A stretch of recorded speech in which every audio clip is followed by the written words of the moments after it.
Good morning, everyone. Welcome to the 2019 County Board of Equalization seminars. It's good to be back in Kimball. This is a beautiful part of the state, and it's always fun to come down here. I'm Betsy Knotts. I'm the director of the State Board of Equalization. That is the board when your taxpayers or even your assessors are dissatisfied with the values that the county board comes to. They appeal to the State Board of Equalization, and we handle those further appeals. A little bit about myself. I've been an attorney for 12 years. I've practiced in the areas of public finance and general government law. I am from Louisiana originally, but I'm licensed to practice law in both Texas and Tennessee.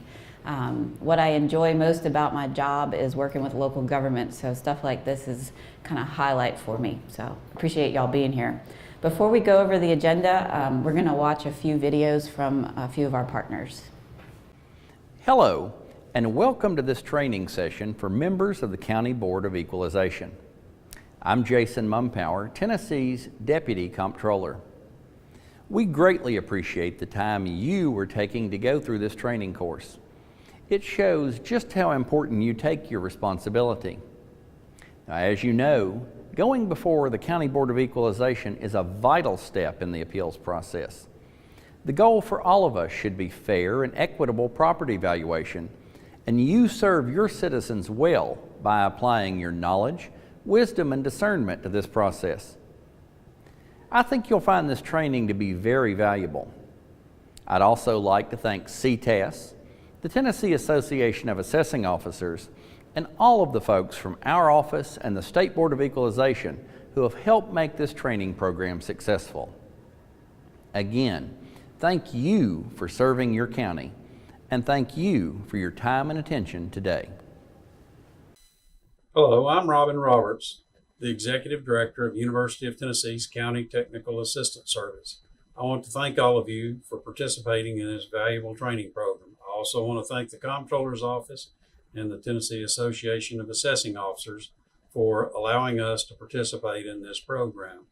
County Technical Assistance Service has 2 consultants that will be here to assist you as you go through your future work in the Board of Equalization.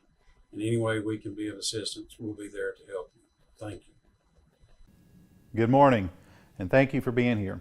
My name is Wilden Anderson, and I work on behalf of the Assessors of Property. I want to start by thanking the Comptroller's Office for putting together these seminars and for their role in assisting assessors of property across the state.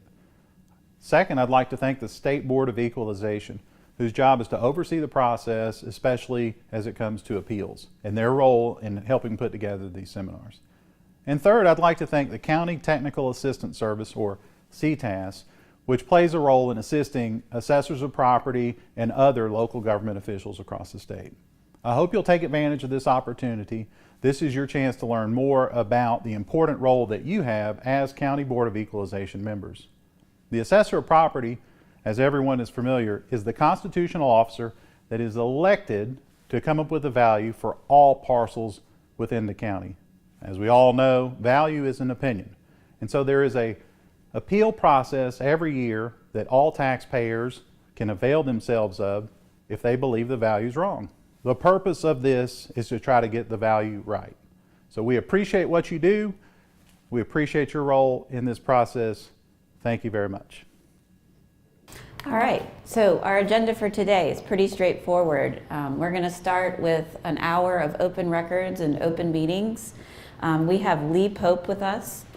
He is the Open Records Counsel in the Comptroller's Office. He's also a lawyer, and he provides guidance to Tennessee citizens and public officials regarding open records and open meetings issues. He issues advisory opinions and mediates open records disputes. So I think all of us working in governmental entities, this is a vital part of our job, and we need to understand it. So he'll spend an hour teaching us, and after we hear from him, we'll likely take a short break, and then we'll reconvene and learn about the duties of the county board from myself and John Sharp.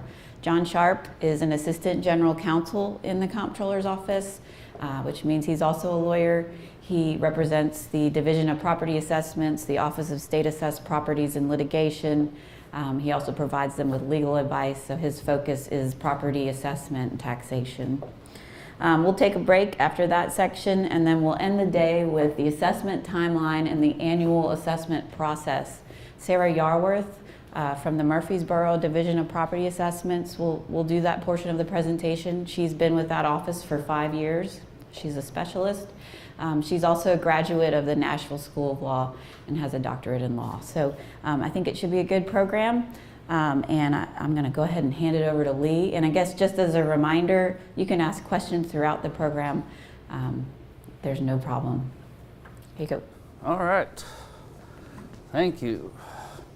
As Betsy said, my name is Lee Pope. I'm the Open Records Counsel in the Office of Open Records Counsel. We have these handy little brochures that have my picture, just in case you want to see my face after this. Also has Rachel Buckley on there. She's an Assistant General Counsel that assists me with public records and open meetings issues. Has our contact information and kind of a brief summary of what we do. These are out front if you want them. Now you might be thinking, Lee, why do I care about the Public Records Act and the Open Meetings Act? Well, as a member of the County Board of Equalization, you are now a member of a governing body. So your meetings of the county board are governed by the Tennessee Open Meetings Act. And more importantly, this act basically requires that 2 or more members of a governing body cannot discuss or deliberate public business except at an open public meeting.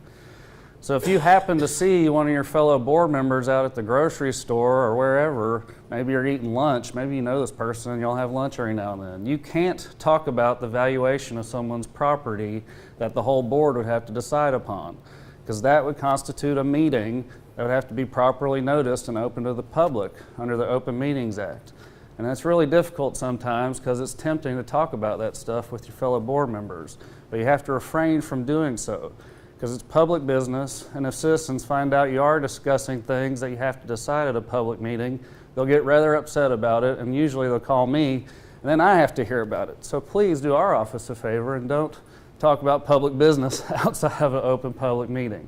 Now, it doesn't mean you can't talk to these people and can't call them and say, hey, are you coming to the meeting? You just can't really discuss or deliberate things that the board as a whole would have to decide. And we're going to talk about that a little bit more in depth.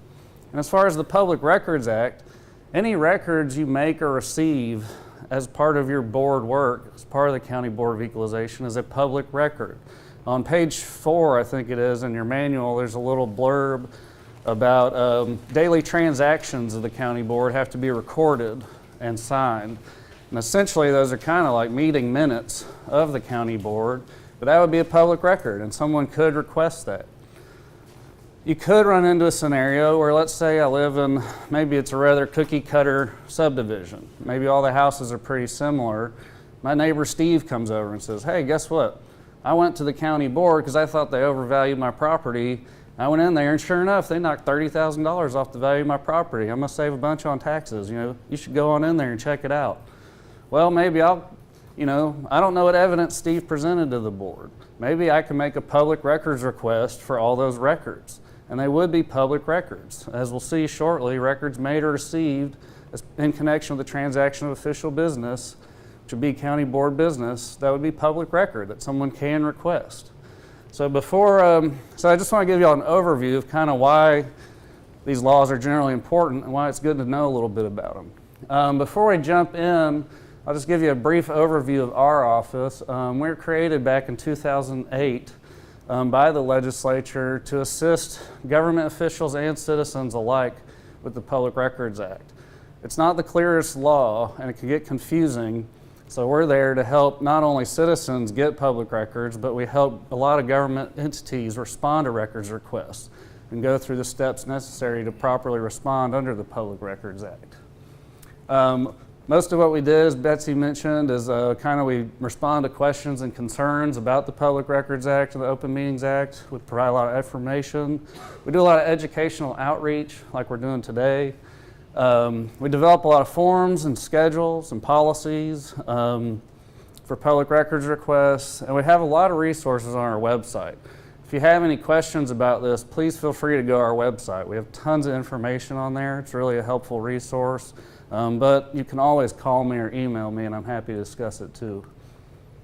some of the policies and guidelines produced by our office, we have best practices. It's kind of like your Board of Equalization manual. It's just best practices that we issue for government entities when it comes to public records and their public records policies. We developed a model public records policy. The General Assembly asked us to do this because as of July 2017, every government entity subject to the Public Records Act now has to have a public records policy, which has been really helpful in Tennessee because every government entity kind of had different processes for responding to public records requests, and there was a lot of inconsistency across the state. And now that they all have this model, now that they all have a policy, which a lot of them are based on our model policy, it makes the process a lot more streamlined and smoother. And for y'all, most county boards of equalization themselves won't have a public records policy. You'll most likely fall under your county public records policy.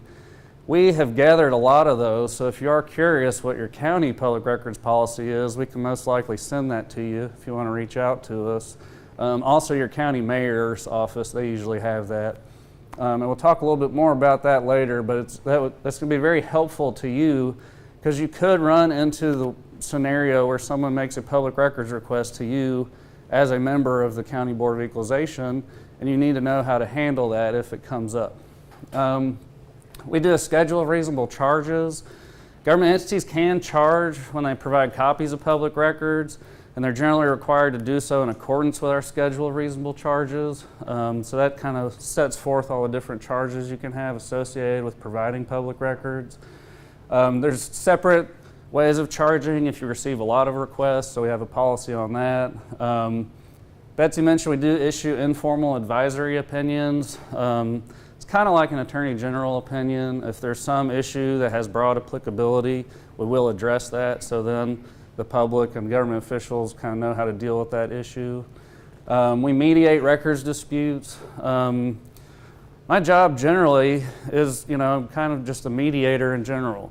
Usually someone will submit a public records request to a government entity, and that government entity might not know how to deal with it. Maybe it's a large request or an odd request. And at the end of the day, I'll usually end up hearing from both sides about this request, and I can kind of sit in and stay objective on both sides and help both parties work through that so the citizen gets the records they want and the government entity knows what to provide the citizen. And I think our office does a pretty good job of that, and I think most people would tell you we're a pretty helpful resource for that reason. So some benefits of utilizing our office. Government entities, I deal with a lot of city and county attorneys, and they contact us all the time because a big reason is if they get sued by a citizen under the Public Records Act, the court can impose attorney's fees if they make a finding of willfulness. If that government entity contacted our office, the court will factor that into this willfulness determination. And so most likely, if they contacted us and got guidance from us, maybe I even gave them bad advice. There's unclear areas of the law where I could see it going either way, so we try to just use our best judgment. But if they did contact us and they're acting in accordance with our advice, they're most likely not going to have this determination of willfulness, and they will not get attorney's fees imposed upon them. Also, with our schedule of reasonable charges, if a government entity uses our schedule of reasonable charges, those charges are presumed to be reasonable. So if someone ends up suing them saying, you're charging me too much for these records, which is effectually denying me access to these records, so they petition the court for access, the court will look at whether they impose the charges in accordance with our schedule. Also, we're familiar with public records and open meetings issues. We get calls pretty often. Lee, I've got a really weird issue. I don't know if you've dealt with this before, and odds are, 9 times out of 10, we probably have dealt with it before. We work with government entities at the city, county, and state level across the state. If a government entity has an odd issue, chances are we've dealt with it before. As I mentioned before, we're a neutral intermediary. We can come in with a very objective head. We don't have anything to gain either way. So it puts us in a good position to help citizens and government entities alike. Lastly, we're free, but you pay for what you get. So just throw that out there. But I do think we do a good job. So why do we have the Public Records Act? Why did they create the Public Records Act? The Supreme Court of Tennessee summed it up pretty well in this case. They said facilitating access to government records promotes public awareness and knowledge of government actions and encourages government officials and agencies to remain accountable to the citizens of Tennessee. It keeps us honest. It makes sure that government officials are doing what they're supposed to do, and all our records are public so we can show citizens we're doing what we're supposed to do. And more so, we really try to encourage government entities to remain transparent and accountable, because really we're all in the court of public perception. And when you aren't transparent, it just automatically looks like you're trying to hide something or you're doing something you're not supposed to. You have this appearance of impropriety. So really, the more transparent you can be, the better off it is, and then people don't suspect that you're up to anything. So 107-503 in the Tennessee Code Annotated is really the heart of the Public Records Act. And it provides that all public records shall, during business hours, be open to inspection to any Tennessee citizen unless otherwise provided by state law. We lawyers like to say this creates a presumption of openness. In Tennessee, all public records are presumed open to inspection to Tennessee citizens during business hours unless a specific state law provides otherwise. So government officials and government entities cannot deny Tennessee citizens access to public records unless they have a specific state law that allows them to do so. And that's a big reason why our office exists, and we'll kind of touch on that in a little bit. There's a lot of various state laws scattered throughout the Tennessee Code that make certain records or information confidential, and we really help government entities navigate those waters. They always call us, can I give out this record? Well, I don't know, let me peruse these 600-700 statutes and get back to you. And that's a big reason we exist. So I should mention the Tennessee Public Records Act is interpreted very broadly. State law, the Act itself directs courts to interpret it broadly to provide the fullest possible access. So if a citizen does file a lawsuit to get access to records, courts are going to construe the Act as broadly as possible in favor of public access, which is another reason government entities have to be certain they have a state law allowing them to deny access to records, because really the courts are going to construe it in favor of public access. As stated by the Supreme Court back in 2004, the Public Records Act expresses a clear legislative mandate favoring disclosure of government records. Back in 1994, the Tennessee Supreme Court provided this opinion, and I like to put in here because it's very true.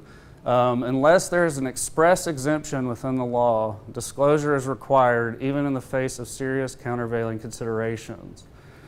Because all records are presumed open unless you have a specific state law that says otherwise, sometimes there's certain areas and certain things in certain records where the legislature hadn't taken it into consideration and thought, gosh, maybe we should make that confidential.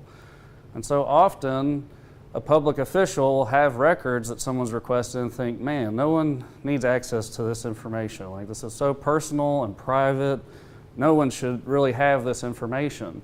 But if they don't have a state law that says they can't provide access to it, then they have to provide access. And we get put in that situation a lot, especially a lot of law enforcement records. Maybe there's no criminal proceeding ongoing anymore, so people might request those records related to that investigation, and it can have a lot of sensitive stuff in there. And oftentimes, those records will be public.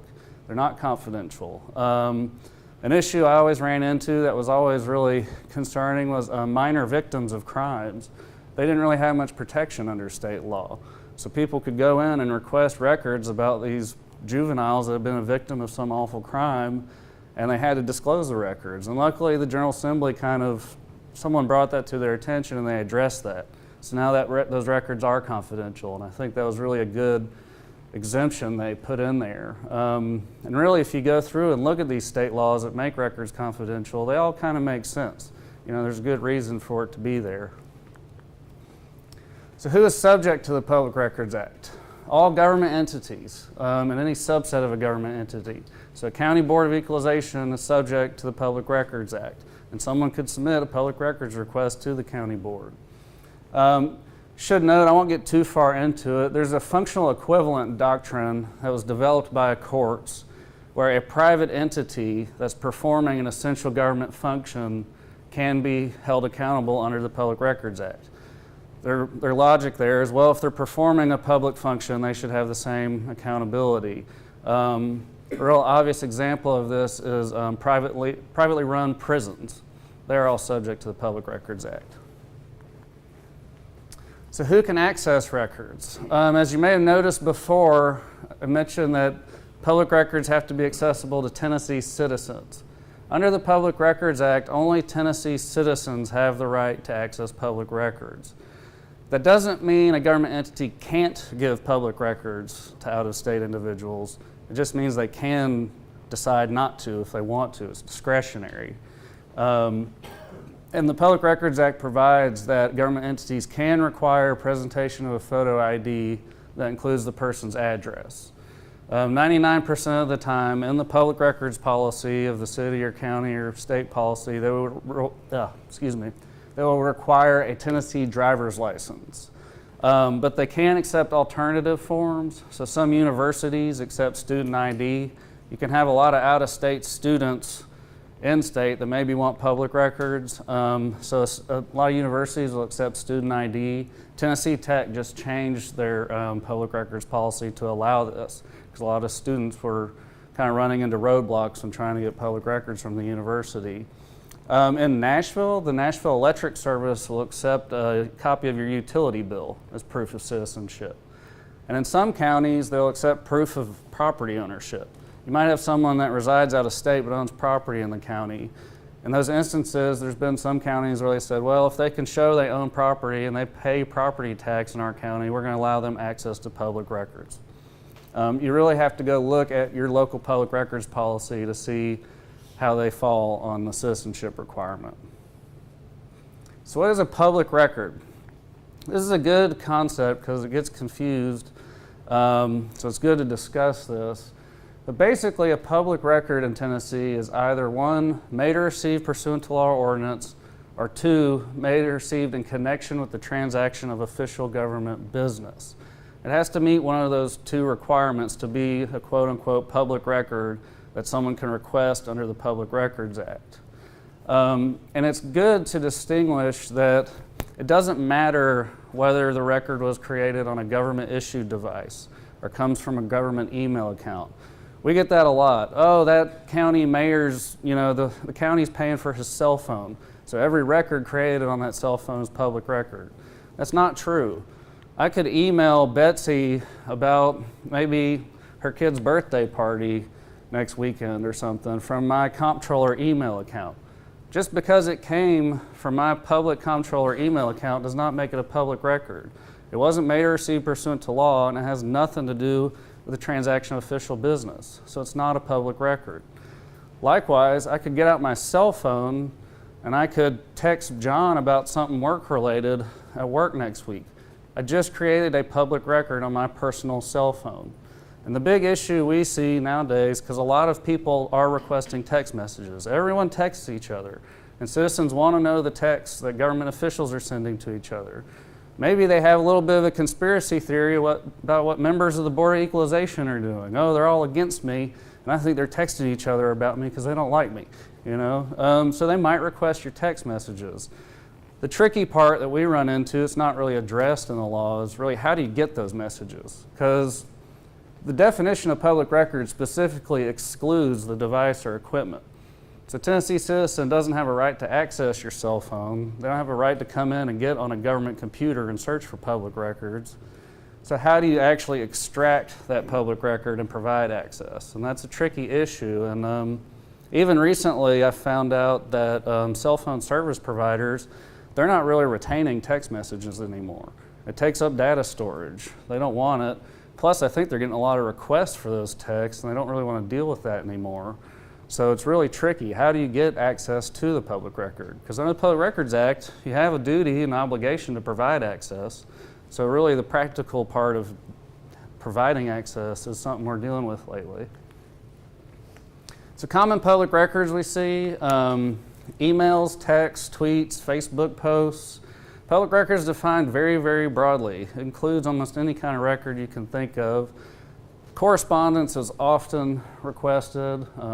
You see emails and texts all the time.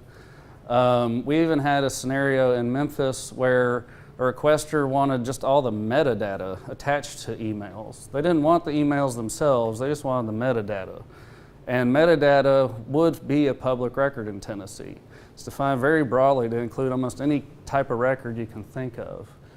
Video recordings, as law enforcement starts using body-worn cameras, a lot of people want that video footage.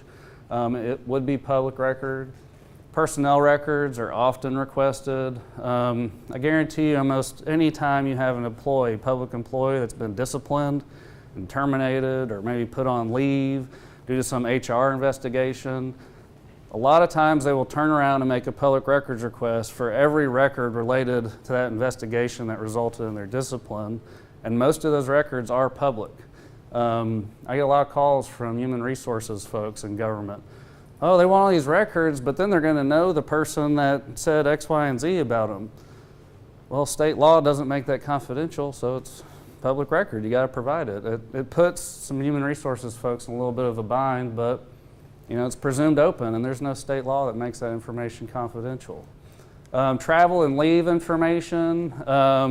Let's say you're on Facebook and you noticed, your county register of deeds and his whole staff had a blast in Vegas last weekend because they were supposedly at a conference. People might ring some alarms. The whole appearance of impropriety I mentioned before. So citizens might want to know what happened and request travel and leave information and who was paying the bill for that fun time. Meeting agendas and minutes. People want to know the decisions governing bodies are making. They want to know how you're valuing property, so they might request your meeting minutes and your agendas. That record you have to create on page 4 about the transaction of daily business. Maybe they want to know what you're up to, so they might request that. Budget records, financial records. People want to know how taxpayer dollars are spent, and they often request financial records, and they often reach out to the Comptroller's office because we deal with that a lot, and we'll provide them access. A lot of times it's easy because our office provides pretty much all the county and local audits on our website, the ones that we do, so people can go on there and get that financial information. So with property assessor records, I put this up here, and I think it's on page 6 of your manual. And it really is a much more concise explanation of this. But basically, for property assessors, there's a whole nother statute that tells them that the assessor shall hold the property assessment records, the assessment of people's real estate, open to public inspection at the assessor's office. It also says they have to publish in a newspaper notice of when and where the records can be inspected. And it has to be published at least 10 days before the local county board meets. So really, this is almost on top of the Public Records Act. Under the Public Records Act, this information would be public record that someone could request, but state law takes it a step further to even clarify more. These records are open to public inspection. And this notice is probably the most specific notice for anything I've seen in the Tennessee Code. The notice about inspecting records and meetings of the county board. It says the notice shall be set forth in the publication with distinct and prominent borders, and it has to have a width of not less than 2 regular columns of the newspaper and a depth of at least 4 inches. I always find that interesting. I've never seen such particular notice requirements, and this is also, I think, on page 6 of your manual. This is also, again, with the notice. And this is really good because, as we'll see under the Open Meetings Act, all governing bodies have to provide adequate public notice, which varies, but y'all actually by statute have to provide notice of when you're meeting, so you're covered on that front. So really the statute kind of helps ensure you have adequate public notice, assuming the notice is being provided as required by state law, which I think it almost always is. Tennessee Code Annotated 675-804 kind of sets forth what has to be in the assessment. And so that's all of what would be public record. So I just threw that in there because there are some specific statutes that deal with property assessors and public record. So this is the tricky part. All public records presumed open to inspection unless otherwise provided by state law. Well, the General Assembly asked us about a year or so ago to compile a report of all these exceptions.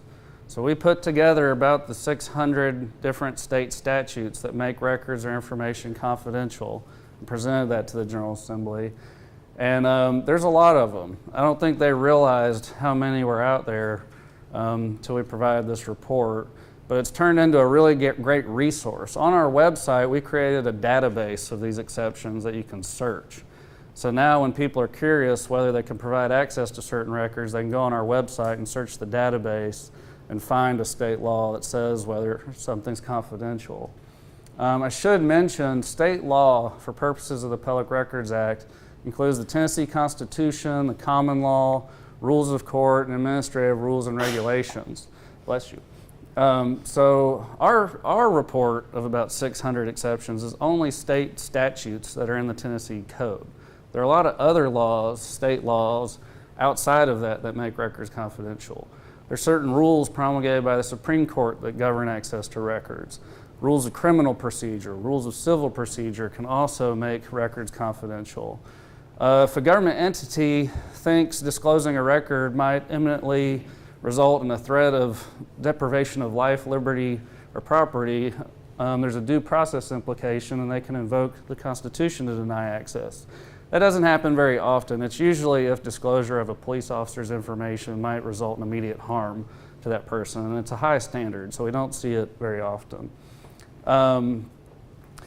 So there's a lot of exceptions out there, and as I mentioned before, that's a big reason we're around, because we deal with these every day. It's all we do, so we're very familiar with them. And so we help government entities a lot of times figure out if there's something they can or can't disclose. We had an interesting one recently with a city south of Nashville where there was a statutory rape proceeding.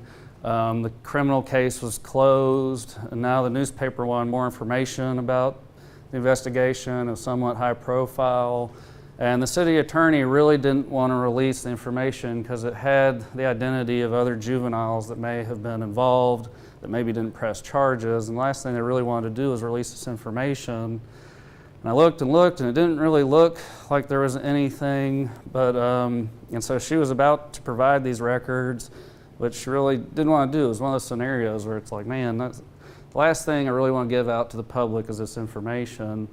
But then right at the last minute, we realized DCS had been involved, and then there's a statute related to DCS records that would apply. And so we were able to help her figure out, that actually she shouldn't be providing that information. So common exceptions we see, government employee personnel information. There's certain information about public employees that public employers cannot release. They always have to redact that information. Personally identifying information, that's the most universally applicable exception, which is kind of nice. It's one of the only ones where I can always tell a government entity, no matter what records you're providing, you always have to redact personally identifying information. The General Assembly put this in there to prevent identity theft. This includes social security number, tax ID number, certain account numbers, anything that could compromise your identity. There was an issue with it because the statute had the word address in there, so then government entities were redacting addresses out of everything. It created such an issue, they went back in and took the word addresses out. So really, like your name, phone number, address, that's public, so that wouldn't be excluded under that. It creates confusion because people think, oh, you can personally identify me if you have my name and address, so maybe it needs to be redacted, but that's not how it is. Security, surveillance of government buildings, confidential, TBI, investigative files. Under a rule of criminal procedure, almost any record related to an ongoing criminal proceeding in Tennessee is confidential. We dealt with this with the Sevier County wildfires. That was a big public to do. A lot of surrounding states near East Tennessee, reporters, they all wanted as much information as they could get about the wildfires. And the government officials were already pretty inundated with handling that crisis, much less all the public records requests they were getting on top of it. And they said, do we really have to provide all this? We're trying to just deal with this scenario right now. But it was all linked to an arson investigation. They think the whole fire was related to arson. I said, well, if it's all linked to what looks like a criminal investigation, then those are confidential and you don't have to provide those records. A lot of media outlets were not happy about that, but they did have a reasonable basis for denying access. Juvenile victims, as I mentioned earlier, people often think any record that relates to a juvenile is confidential. It's not true in Tennessee. Generally speaking, the juvenile either has to be a perpetrator of a crime so that they're under the jurisdiction of the juvenile court system, because the juvenile court is there to rehabilitate juveniles, not penalize them. So releasing all that public information kind of thwarts that purpose. Or they have to be a victim of some sort, and then their records will be confidential. Medical information, student information, a lot of that is made confidential under federal laws, HIPAA and FERPA. Federal law also operates as state law to make records confidential. And that's difficult. I'm very familiar with most of the state laws that make things confidential, but once you get into federal regulations and federal laws, you can go to a week-long conference just on the HIPAA privacy rule. I'm not envious of administrators in hospitals that have to be on top of privacy and patient information, because that's a lot of information. You can really go down the rabbit hole fast with that regulation. Proprietary information and trade secrets are generally confidential. There's not a statute in Tennessee that just makes all proprietary information or all trade secrets confidential. What we see is usually there's some company, some private entity that's doing business with the state or business with local government, and obviously they want to protect their proprietary information. And the problem was they would put a clause in the contract that says, oh, all our proprietary information is confidential. Well, those clauses were void against public policy, because in Tennessee, public policy is that all public records are open unless state law says otherwise. So it doesn't matter what they put in their agreement with government. So they had to go back through and they will amend the Tennessee code and put new state laws in so they can protect their proprietary information. Most recently I saw this with proprietary information created in relation to municipal food-based incubation service providers. Something I've never heard of in my life, but apparently they had concerns about releasing their proprietary information, so they went in and created a state law exception. Property assessors do have some exceptions that relate specifically to them. Under Tennessee Code Annotated 675303, assessors have the power to go out and examine and obtain information about properties. That information and those records they create related to that when they're acting under this statute is confidential. It can only be disclosed to the taxpayer or the taxpayer's designee, individuals designated by a judge, but they can put a protective order in. And protective orders do act as exceptions to the Public Records Act. And other government officials responsible for the administration or collection of taxes. That would include y'all. Y'all would have access to what would otherwise be considered a confidential record. And if someone did request those records from the Board of Equalization, they would be able to deny access to the information that was received pursuant to this statute. Also, when it comes to the assessment of tangible personal property, there's an exception there that makes those assessments confidential. Really what happened was commercial businesses thought they might lose a competitive advantage if their competitors could figure out all their tangible personal property and the value of that. So they went in and made that confidential. So it's also important to distinguish that under the Public Records Act, citizens can only request public records that currently exist. Someone can't come in and say, I want a copy of the notices sent out by the County Board of Equalization when they meet in 2 weeks. That record doesn't currently exist. You can't make a request for future records that aren't currently in existence. Also, you see a lot of times people think they can just request general information under the Public Records Act. You know, I want to know how many times these 3 county boards met, you know, and what, you know, how many of the board members drive white cars, something like that. If you don't have a public record with that information, you're not obligated to create that record. The Public Records Act specifically provides that government entities are not required to sort through and compile information or create or recreate a record that does not exist. We come across this a lot because people know of FOIA, the Freedom of Information Act. And they always say, oh, I made a FOIA request. FOIA doesn't apply to government entities in Tennessee. FOIA only applies to federal agencies, but because they use the word information, people think under the Public Records Act, they can just request various information from government entities. But they're not obligated to do that under the Public Records Act. So our basic Public Records Act analysis, generally they look at, is a Tennessee citizen? Does their policy require proof of citizenship? Is it a government entity or functional equivalent? We come across that fairly often because you will have certain nonprofits that maybe receive government funding. But just because a private organization receives some government funding, they're not automatically subject to the Public Records Act. There's a whole analysis that you have to go through. It's more than just receiving public funds, but that is a factor. Is it a public record? You know, is it actually a public record? And this is an important one because a lot of times people request emails. We had one in a town outside of Nashville where there's a couple, and I think they wanted 2 years worth of emails, and I thought, oh, you can easily just get them off the server and give them to us. It won't take any time. Well, their request resulted in about 300,000 emails, and you don't know whether or not those emails are technically quote-unquote public record. Maybe it's an email like I sent Betsy. It has nothing to do with the transaction of government business. Also, maybe those emails have confidential information.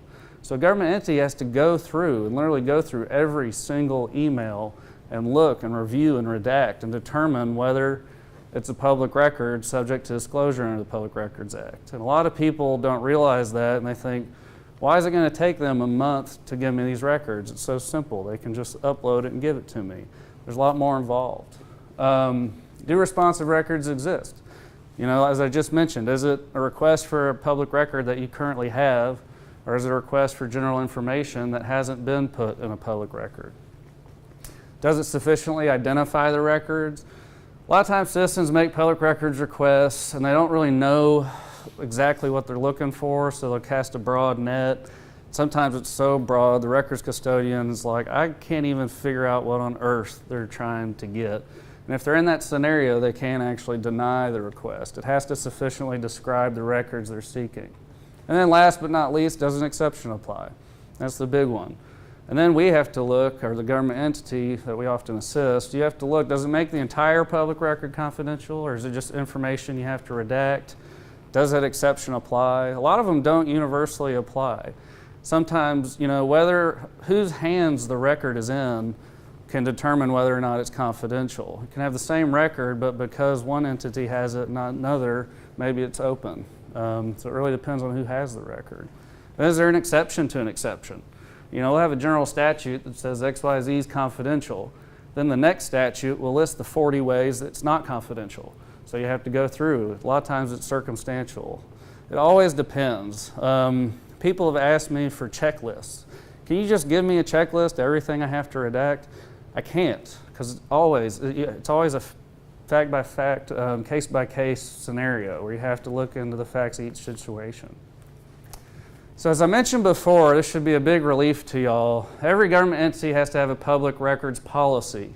The policy sets forth the process for making requests, including any forms, the process for responding to requests, a statement of fees and billing and payment procedures, and then last but not least, this is the good part for y'all, it has to have the contact information for the Public Records Request Coordinator. We call them the PRRC.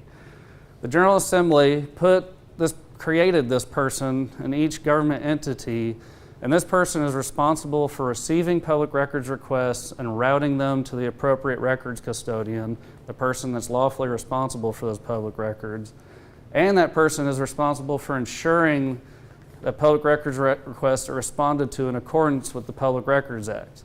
So now that all government entities have this policy and this PRRC, this is usually the person we're dealing with. Often it'll be a city attorney's office or county attorney's office, but it can really be anyone. But we deal with these people all the time, and this should be your new best friend, because if you do happen to have the scenario where someone emails you a public records request, just forward that along to this person and they can take care of it for you. They'll know what to do. So you can kind of kick the can, which is nice. So you might want to just be familiar with who that person is in your county, just in case someone does happen to request public records from you. The next couple slides talk about kind of a unique distinction in the Public Records Act. The Public Records Act applies a little differently depending on whether someone is making a request to inspect records. They just want to come in and look at records. They don't want to actually take copies with them. Or if they're making a request for copies of records. If they're making a request to only inspect records, there's certain ways they can submit that request, and their request doesn't have to be in writing.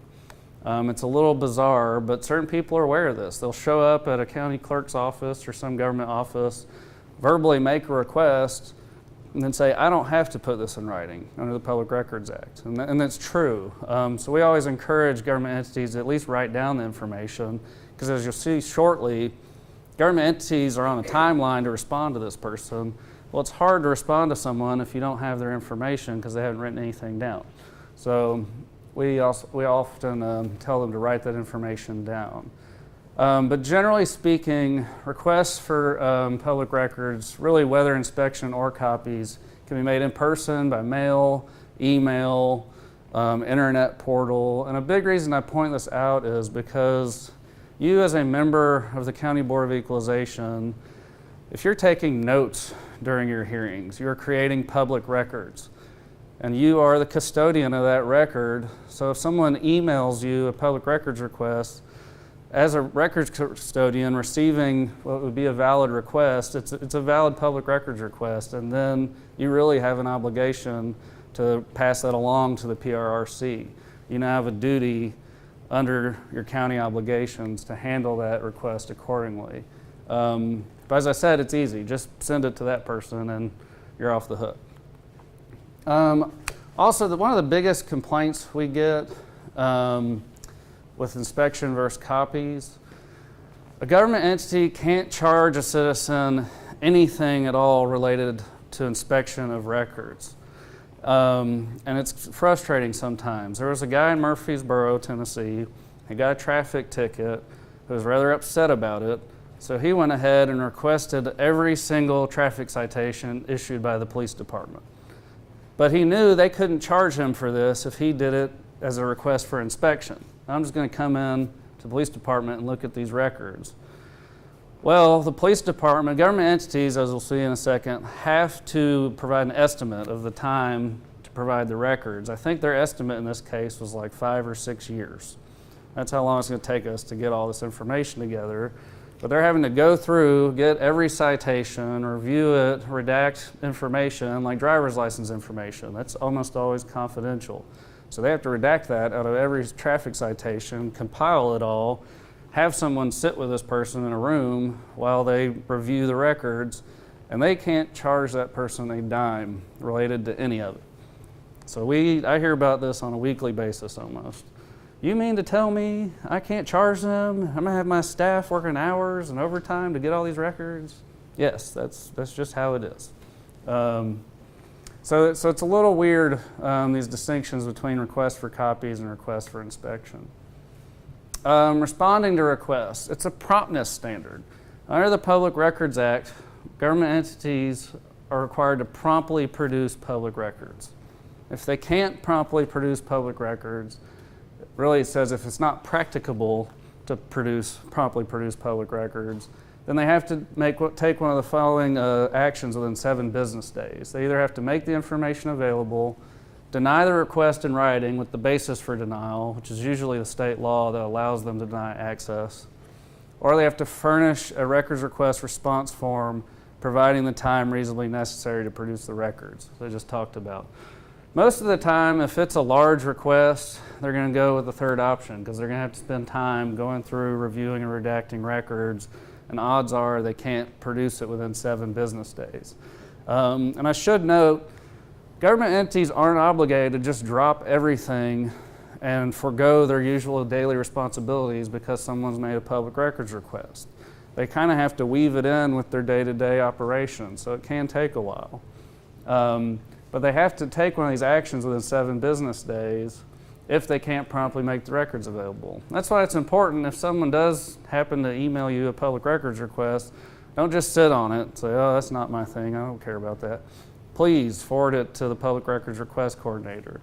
They'll be very happy about that because failure to respond within 7 business days in one of these ways results in a denial, which allows a citizen to sue a government entity. So PRRC isn't really too happy with their fellow employee that sends them a request that's been sitting on their desk for 2 weeks. Just open them up to potential liability.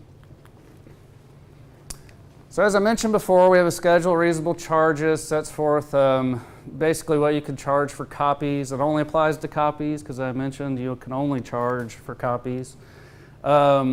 Generally, it's the per page cost, which is 15 cents per page for black and white or 50 cents per page for color.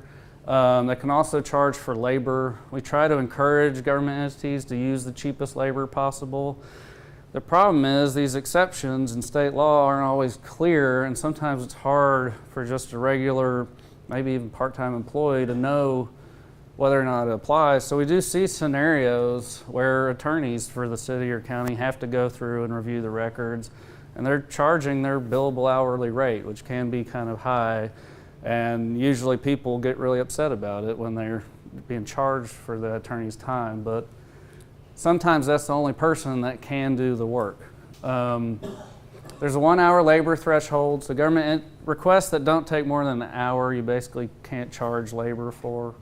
They have to provide an estimate of costs. Government entities always have to provide the requester with the estimate of how much it's going to cost. Some recent policy issues we've seen, people not including the forms. You know, it's pretty understandable why a citizen might get frustrated when they make a public records request and someone says you have to fill out this form and then that form isn't there. Also, another one that's kind of frustrating is if there's no contact information for the public records request coordinator. I've ran into that. You know, people often contact me, how do I just get these records? Oh, well, look up their policy, find this person in their policy. I'll hear back a day or 2 later.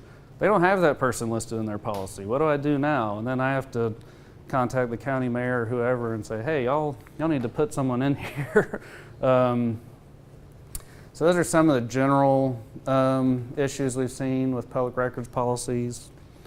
And I'm running a little low on time, so let me skip through this so we can get to open meetings, because honestly, that's probably something more that's going to impact y'all than public records. They added some penalties in the Public Records Act. We never had these until like a year or 2 ago, and it provides some relief to government entities that have certain citizens that may be kind of harassing requesters. So now if requesters fail to inspect records 2 or more times under certain circumstances, they can be denied making future public records requests for 6 months. If they fail to pay for copies, now government entities can make them pay for those copies they received before they will honor any more public records requests. So that's a good provision in there. So it gives them some relief. As I mentioned, citizens can sue under the Public Records Act. This is in 10.7.505. As long as they're denied access to records, they have a right to petition the local circuit or chancery court for access. As I mentioned before, a government entity's failure to respond to one of those 3 ways results in a denial. Imposing an unreasonable fee will result in a denial. We had a case where a citizen just wanted, it wasn't a rather large request, but the government entity said, well, you're going to need to give us like a $100 bond or something. And it finally went to court because they said, well, you can't charge me at all. I think it was a request to inspect. You can't charge me at all for this, so why do I have to pay this $100 bond before you're going to give me access to the records? And it went to court, and the court said, yes, that's an impermissible fee. It had no basis for charging that, and that was a denial of access. I think they actually did get hit with attorney's fees in that one. And the burden is on the government entity to prove that the denial is justified. The burden's on government to show some reasonable basis in the law, some ground for denying access to the records. I won't bore you to death with the evolution of willfulness. Generally, courts used to look at whether a denial was willful based on kind of the intent of the actor, the records custodian. Were they acting in bad faith? Not the easiest standard to apply. It's hard to get in the head of someone and know if they're really acting in bad faith. And so that's shifted now to where it makes a little more sense to me, where they look at the legal justification for denying access. Do they kind of have reasonable grounds under state law to deny access?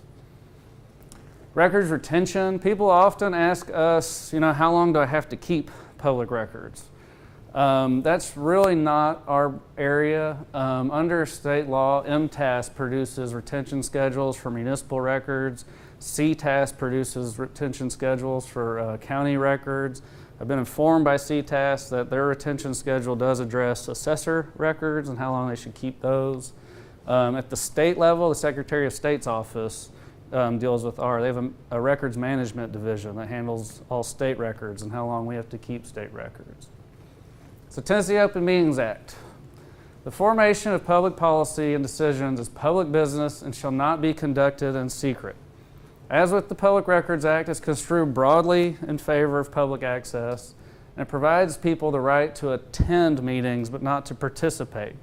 I hear about this all the time. I had a local guy who was not happy with his utility bill and his local power board, and so he wanted to go to the meetings and let them know specifically how he felt.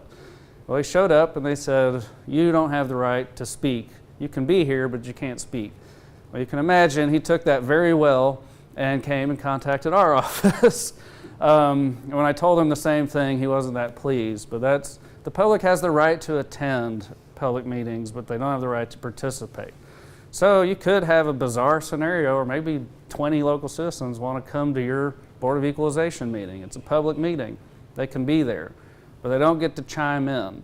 And if they're being disruptive or unruly, you can remove them from the meeting.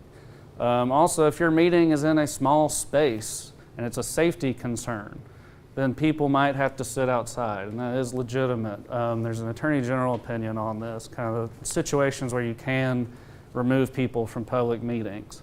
Betsy's going to talk about that a little more today, has some pretty good examples for you.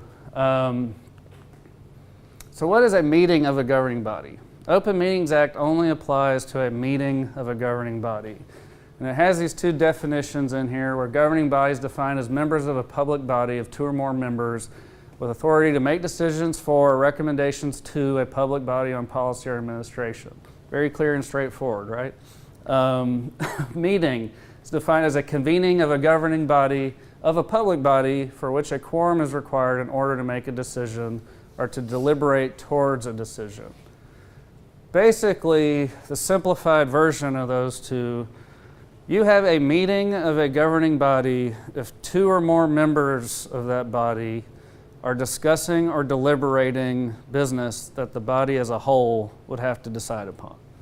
That's why, as a member of the County Board of Equalization, you have to determine the valuation of someone's property. And if that person has an appeal before you, you can't discuss outside of an open public meeting the valuation of that person's property with another board member, because that would constitute a meeting of a governing body.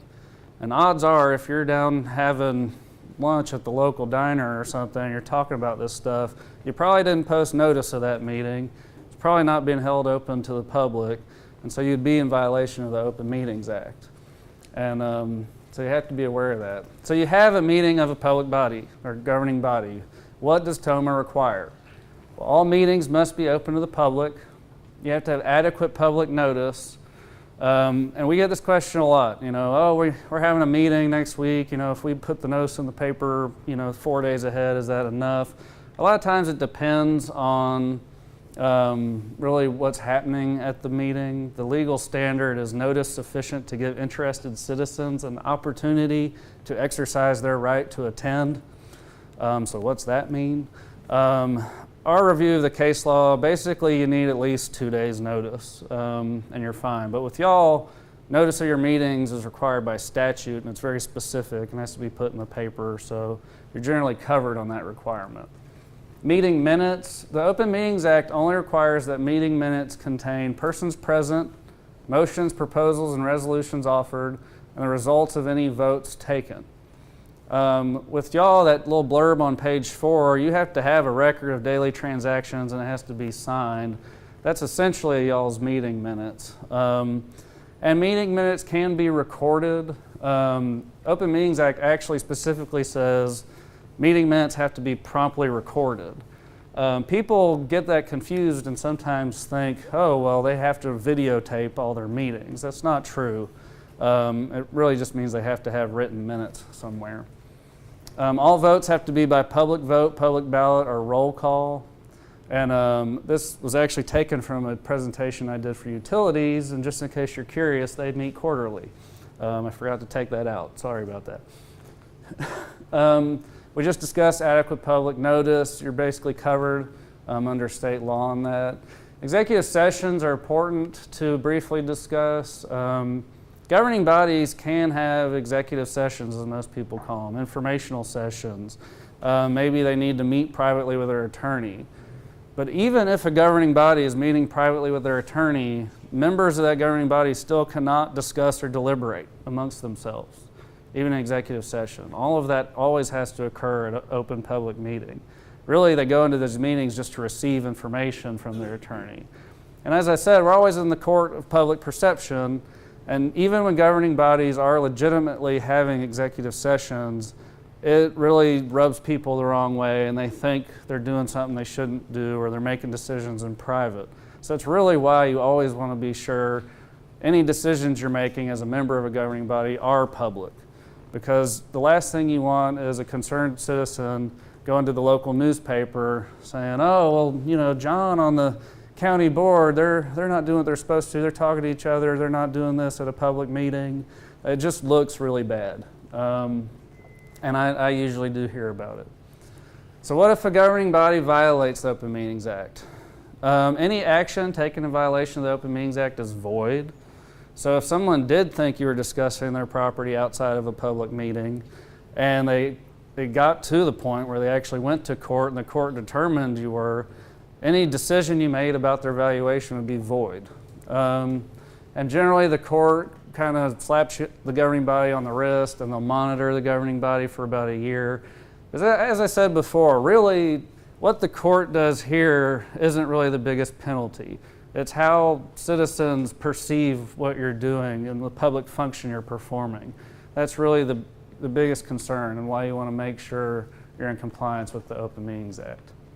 So here's my contact information. As I mentioned before, we have these little handy pamphlets that have our information on here. Feel free to call us or email us. Again, our website is a great resource if you ever have any questions or concerns. If you ever have anything that comes up, meetings or records related, please feel to contact us. That's why we're here. We're happy to help. Thank you for giving me a little bit of your time to go over this stuff. We're going to take a 10-minute break. So. Let's get started on our second hour. We are transitioning now and talking about the duties of the County Board of Equalization. You might remember those videos I showed at the very beginning. Both Jason Mumpower and Wilden Anderson seem to kind of have a similar theme. They both said our job is to get to the right or fair value. Sometimes they say our job is to get to the least wrong value. It kind of depends on the evidence that's presented to you. But that is what unifies all of us in this room, whether we're from the state or the county assessor or the County Board of Equalization. We are all just trying to get to that value. I want to thank everyone for serving on their county boards. It, like Jason and Will said, it's a vital step in the process. We all know that counties couldn't survive without property tax revenues.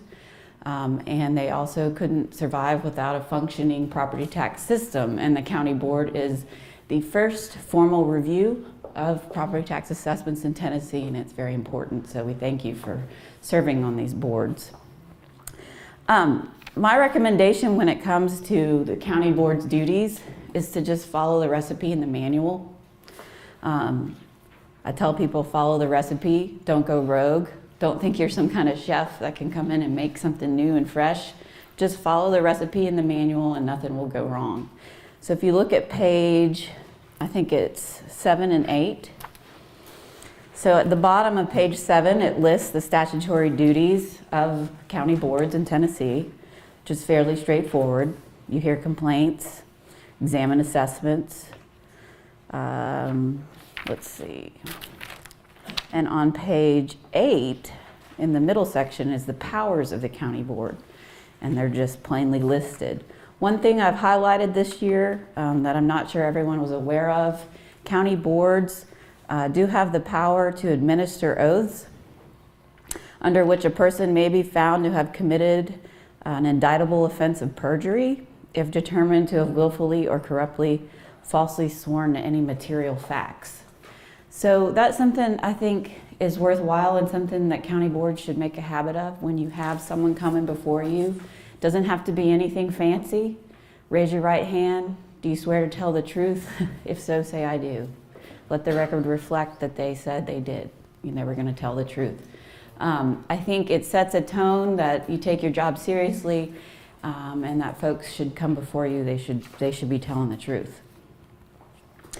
Another thing I like to point out is the middle of page 8, the duty of the county board regarding proceedings against the county assessor.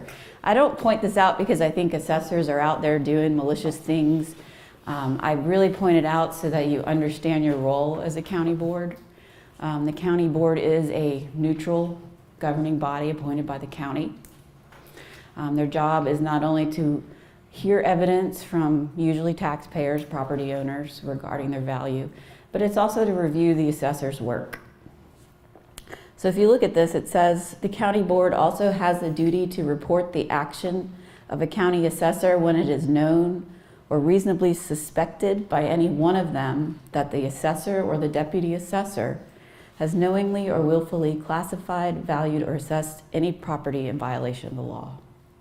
So that really emphasizes the point that your job is to swoop in once a year, review the assessor's work, as well as evidence that is presented by folks that disagree with that value for whatever reason. And we'll talk a little bit later about the assessor's role, which I think also helps you understand kind of what your role is and how they can help you. So I added this slide this year. So how formal are these proceedings? I think this is a good analogy. It's a shoe analogy. And I talked to my colleagues and we kind of all agreed that the County Board of Equalization is probably right here on this scale. It's the work boots. And then when you come up to the state with the administrative law judge, it's a little bit fancier. It's like a suede shoe with nice shoelaces. And then when you come up to the Assessment Appeals Commission, which is more like an appellate review now, it's like the loafers. And then all the way up here is the court system, the state and federal. So we would say the U.S. Supreme Court are the opera pumps at the very end. And then of course with assessors, with folks coming in their office asking for an informal review, that's going to be more on this end, the moccasins and the casual shoes. I like this scale because I think work boots represents the trenches. Like Jason and Will said, you are the first level of review. This is the first time a taxpayer has come in and interacted with their government and said, I don't agree with this, can you help me? I kind of view it as in the trenches, whereas opera pumps is really more the ivory tower. It's going to be super formal on that end of the spectrum. People are going to be very adversarial. It's going to be extremely technical, and people are going to be spending a lot of money to be at that level. So my theory is, let's solve problems here instead of there. And then it's a win-win for everyone. Because there's a lot of resources and time that get wasted climbing that scale there. So what does the county board not do? If you look on page 8, these 3 bullet points are listed in your manual. So if someone comes in wanting the county board to take a Greenbelt application, you say, I'm sorry, we don't have authority to do that. And if they don't believe you, then you say, look, I have this manual from the state and it says I can't do it. And then there's no argument. That really is the whole point of the manual, so that both the taxpayer and the county board are on the same page. And it should diffuse some of those arguments that can waste your time. So Greenbelt, I assume everyone here knows what Greenbelt is, but I just always give a quick summary. It's basically a statutes that were put into effect in the 70s in Tennessee. The legislature back then decided that green space is really important in Tennessee. So agriculture, forest, and open space land does receive a lower tax burden in Tennessee. But you do have to apply for it, and the assessor has to approve that classification. If the assessor denies the classification of Greenbelt, they can come to the county board. That angry taxpayer, this is a forest, this is a farm. They can come to you and you can make that determination based on their evidence. And hopefully the assessor will be there and provide a recommendation and explain why they denied that application. So then you really are that neutral body kind of mediating the dispute. County boards don't determine exemptions. We go over this every year. Don't waste your time on exemptions. Obviously, if it's county-owned property, that's exempt. County board does not need to be involved in that. If it's a nonprofit, if it's a church, the State Board of Equalization make those determinations. They need to come, they need to call me. They will apply to us online. They will submit certain documentation to us. We have 3 attorneys on staff who review that and make those determinations, because it is a big deal for a parcel to not pay taxes. And you do have to prove why you're eligible for that privilege. But that is not the county board's job, so don't waste your time doing that. The county board can't review prior year assessments, so occasionally I'll get a very enthusiastic taxpayer appeal online and decide they can go back to 2009, and I'll have to give them a phone call and say, I'm sorry, we can't go back 10 years. We can maybe go back 2, and it depends on the situation and the statute and whether they fit under it. County board, your job's easy. All you're dealing with is 2019. If we could go back 10 years, what would be the point of all of this?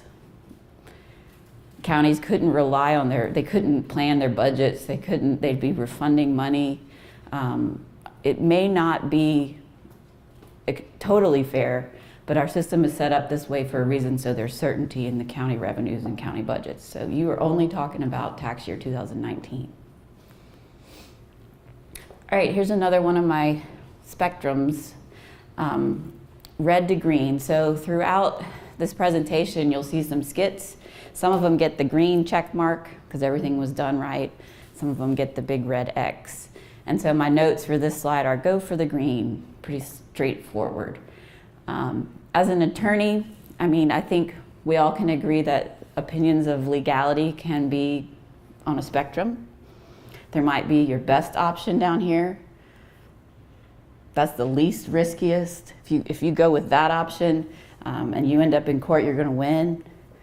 There's kind of a middle of the road option. There's some risk associated with it. There's some liability, but if it works for you and that's the way you want to go ahead and do it. And then there's I'm not going to call the Office of Open Records. I'm not going to call my attorney. I'm just going to do whatever I want and not follow the recipe, and that's on that end of the spectrum. So I always think it's good to realize there is a spectrum. It's not black and white. I put this slide in here. This is on page 10 of your manual. I think it's just a simple description of informal discussions with the assessor. I put this in here because we actually formalized this in the law this legislative session, and it's in effect currently. And it just puts some basic parameters on informal review that assessors can take part in. And as a county board, you need to know that this is going on. This goes on usually before the county board convenes. And so the law is fairly straightforward. It says, assessors may provide taxpayers with informal review of their assessments and it cites the laws that give them that authority. However, they have to meet the following requirements. The first one, the informal review must conclude at least 10 days prior to the county board adjourning. So John's going to go over in his presentation how long county boards should be in session. It depends on the population of your county. So if you're in one of those really small counties where your board only meets for 6 days, the best practice would be for the assessor to adjourn any kind of informal review 4 days before the county board even starts. And for county boards in other small counties that only meet for 10 days, that's pretty straightforward. Informal review needs to conclude the day before the county board starts. And then the other requirement is that the assessor inform the taxpayer in writing of their right to appeal to the County Board of Equalization if they are dissatisfied with the outcome of their informal review. Now, if we go back to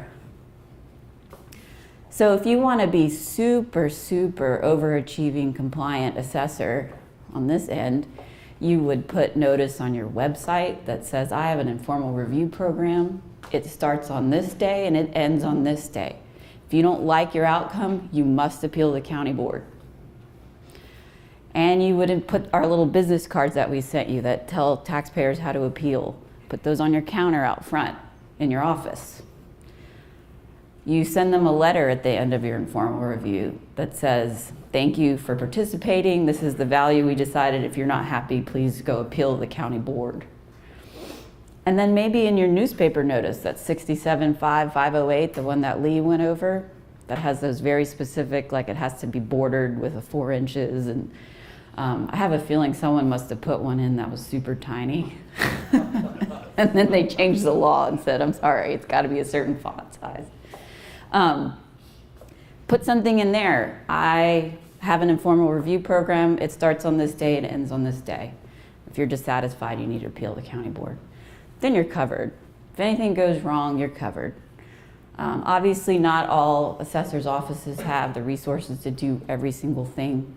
And, you know, the less you do, the more you move down the spectrum. But it doesn't necessarily mean that you're going to be in the red.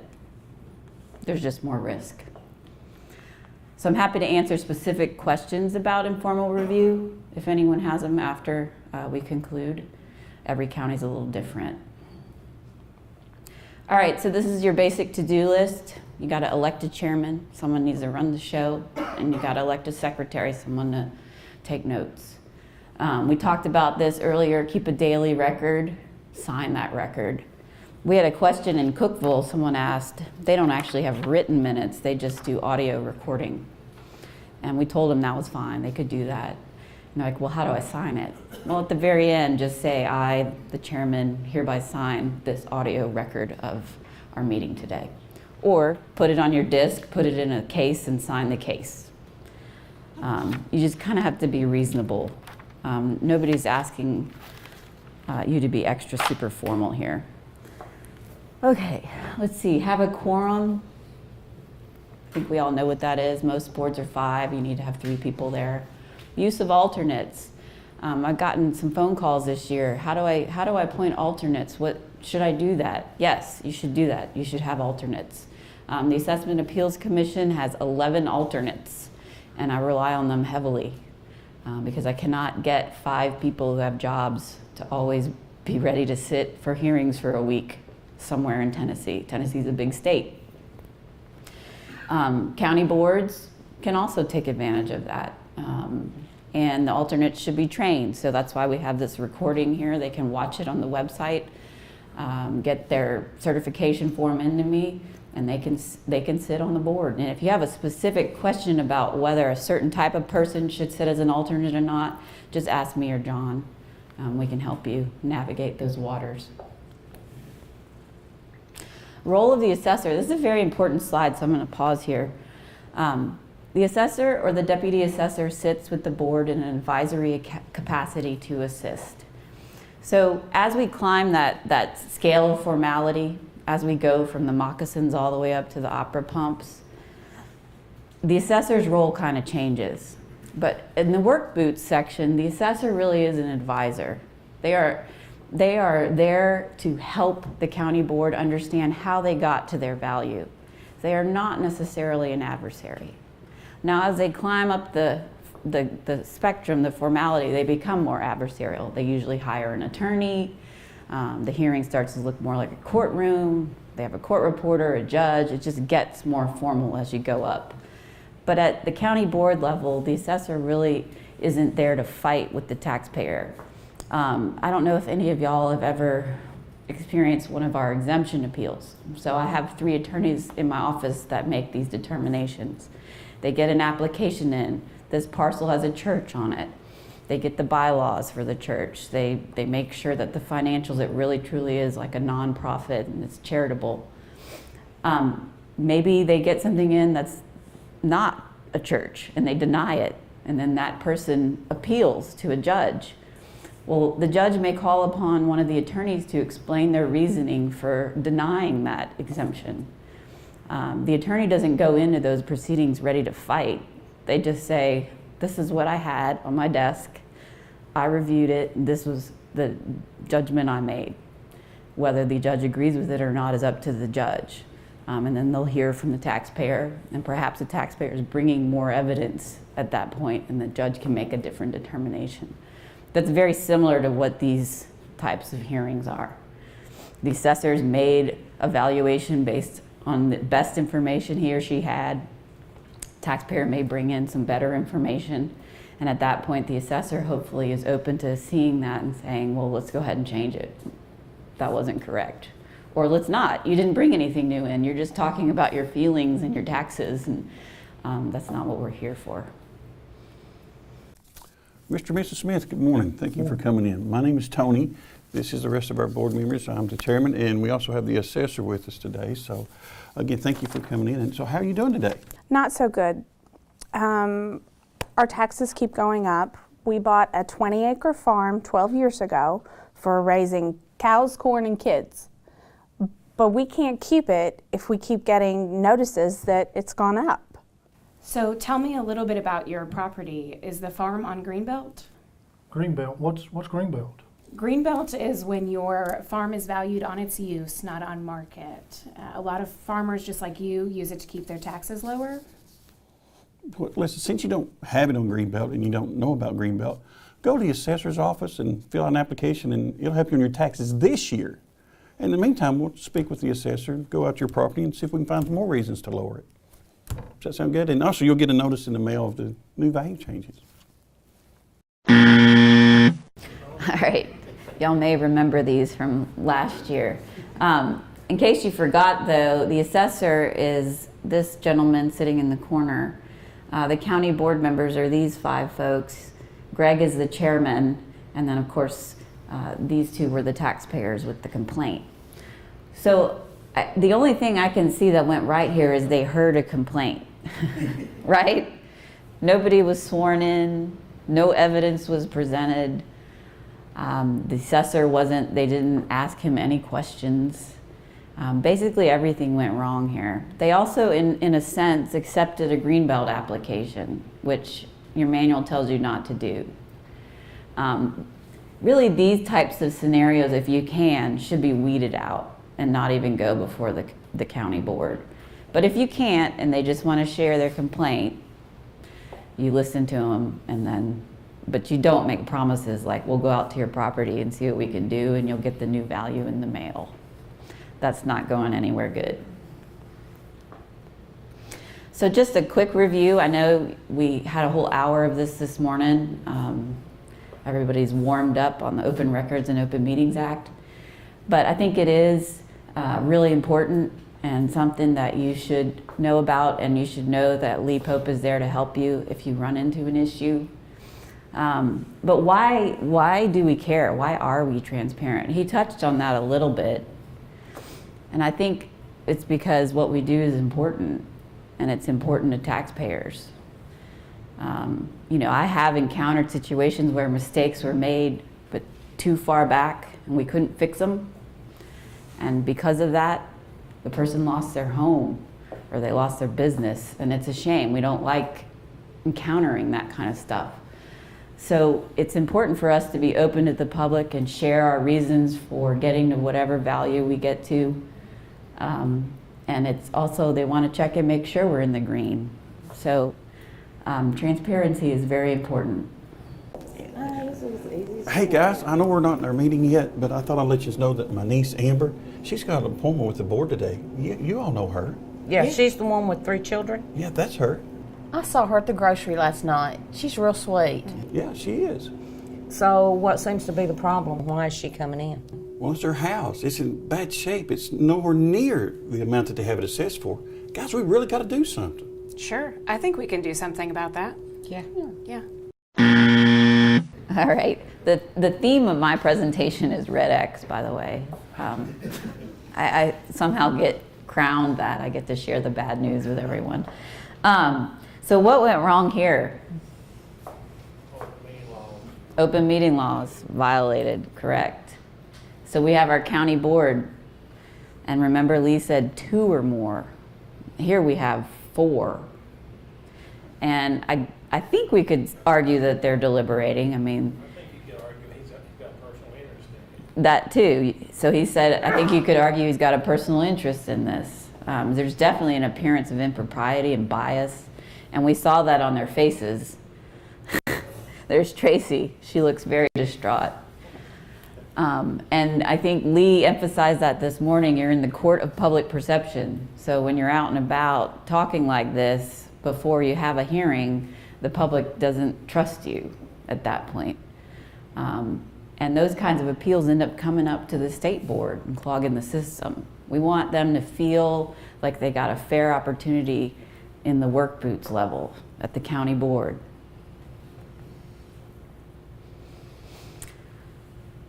So the formation of public policy and decisions is public business and shall not be conducted in secret. Now I think we all, when we hear the word secret, we think like we're off in the corner whispering to each other. But really under the Open Meetings Act, it means you emailing another county board member about county board business. It means you texting. It means you picking up the phone and calling them, or having lunch, or driving down somewhere in a car together and chatting about the values. Doesn't mean you can't be friends. It doesn't mean I'm not like promoting antisocial behavior. It just means you don't want to talk about your business unless you're in the meeting that's been noticed. So in summary, county boards are governing bodies, and the County Board of Equalization is a meeting that's subject to the Open Meetings Act. All meetings of any governing body are declared to be public meetings open to the public at all times. Now, I know some counties don't have large rooms where you can hold your hearings, and that's okay. I think Lee touched on that. You just need to be reasonable. Don't shut and lock the door if you're in a small room, and that really shows people that they're not welcome to come in. You could put a sign on it that says you can come in, or you could leave the door open. You know, just adapt to your surroundings and try to honor the Open Meetings Act by being open. Mr. Williams, how are you today? The value of my house is entirely too high. Stop. Ms. Williams, we do not allow video recording during our meetings. We understood this was an open meeting and that we are allowed to video. We need your sister to step out in the hall. We don't allow video recording during our meeting. All right, so what should they have done there? Just allowed her to video. Was she being disruptive? I don't think she was being disruptive. Now, some folks may come in with their phones and be disruptive, but I'll show you in a little while a situation, a real life situation where that happened and the local government just jumped to conclusions. So it's always best to take a deep breath and say, is she really being disruptive? Is this something where I really do need to remove her? And I'd say no. And when it comes to safety, that is an issue. We are dealing with angry people, and sometimes they're not always emotionally stable. That's a reality. And you need to trust your gut. So if you don't feel like you can remove them from the room and you're not in a courthouse where there's security officers that can help you, You need to come up with a plan. How are you going to deal with it if someone gets out of control? At the Cookville seminar, I said my way of dealing with it is parking my table near the door so that I can throw the table and run out. And everyone laughed at me, but I'm not joking. I feel safer when I'm near the door. So the Open Meetings Act, just like Lee said, construed broadly in favor of the public. It's not construed in favor of the government. Provides the right to attend and observe, but does not guarantee the right to participate. And that's what we just talked about in safety. All right, let's see if I can get this to work. Yes, it's gonna work. Okay, so I got this off of YouTube. It's a real life situation that happened in Crockett County. There is a young man who rides his bike around and attends public meetings and records them and tries to, I don't know if he intentionally tries to find government officials violating the Open Meetings Act, but he tends to find those situations. And then he records them and posts them on YouTube. And they get quite a few views. So this is the court of public perception here. And I show it to you because I just don't want it to happen to you. I also show it to you because, you know, like I said earlier, we deal with angry, sometimes difficult people, but they're not always wrong. And so the last thing you want is to end up in litigation fighting with a really difficult person who's actually right. So let's go ahead and watch this, and then I'll hand the mic over to John Sharp. Hey. All right. Yeah. Hey, how are you doing? Good. Good. How are you? Is the board meeting in there? Yeah. Is that on? Yes, it is. Turn it off. Why? I need to talk to you. I need to talk to you about a couple things that needs to be turned off. Okay, in that case, I prefer not to. Prefer not to what? I prefer not to turn my camera off. You can't come in the meeting. You can't. You need to read the policy, Josh. Okay, can you give me a copy of it? It's right here. All right, so this is one I can have. Yes. Okay. And read the highlight yellow out loud, please. Okay, I don't know where it is here. Just to trump what the state comptroller said I could do. Read what that says. Yeah. Yeah, I'll have to call the comptroller now. But that's our policy, and that's what we're saying. Now, if you want to turn that off and ask the board for permission to video the meeting, you can do that. You know, basically, if you want me to turn my camera off to listen to public policy, otherwise, you're pretty much keeping public policy as secret as long as there's a camera. No. No. Don't agree with that. You want me to bring the attorney out here? Okay, like who? Are they state? Are they state? Jasper Taylor. Jasper Taylor. Jasper Taylor? School board chairman and County commission. County court. mayor, lawyer. Yeah. Okay. County lawyer. Well, y'all have to comply within the law too. If I can record the counties and the cities, I'm going to have to record yours too. We're not a government entity. We are. Yes, you are.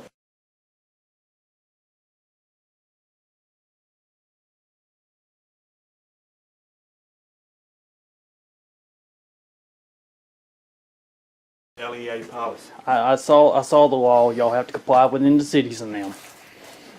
That means I can record y'all too. I've asked him to turn this off so we could have a discussion concerning our policy and what we go through. And the state comptroller said I can record. He refuses to turn it off so that we can have a discussion. He don't come in then. Okay. All right. There's our policy. You choose not to turn it off so that we can have a discussion for the board to vote. Is that correct? I'll have to make phone calls and everything because I'm pretty sure a state comptroller kind of trumps what this says. Well, can't come in tonight. You can go make your phone calls. All right.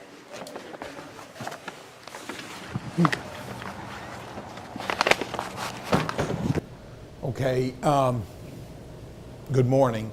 And you see that's a very vivid example of what we've discussed. And this young man actually went on the Open Records Council and obtained snippets of their PowerPoint presentation and included it in his video that he posted on YouTube so people could see that.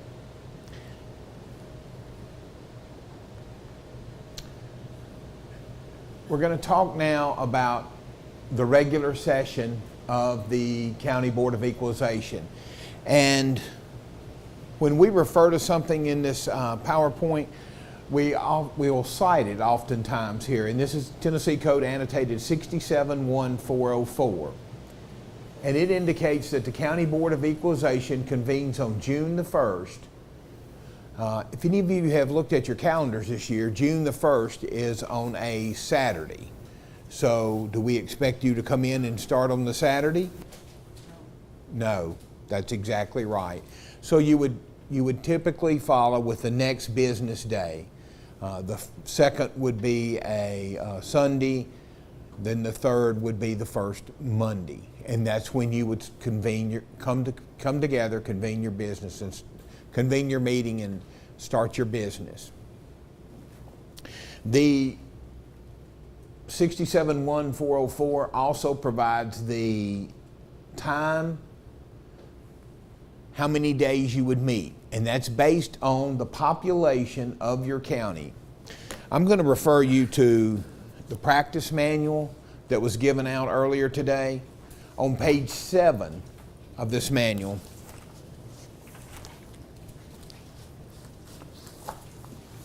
it does a very good job of discussing this. Bless you. In general, the County Board of Equalization shall convene its regular session on June 1st of each year and remain in session as necessary to complete the board's business for the maximum number of days allowed. And the last sentence there, according to the 1970 or subsequent federal census. If your population of your county is 10,000 or less, then 6 days would be the indicated amount. And then you just look down and find the population of your county, and then that indicates the amount of days that you're authorized to meet. There are some exceptions to that, and those are listed on page 7 as well.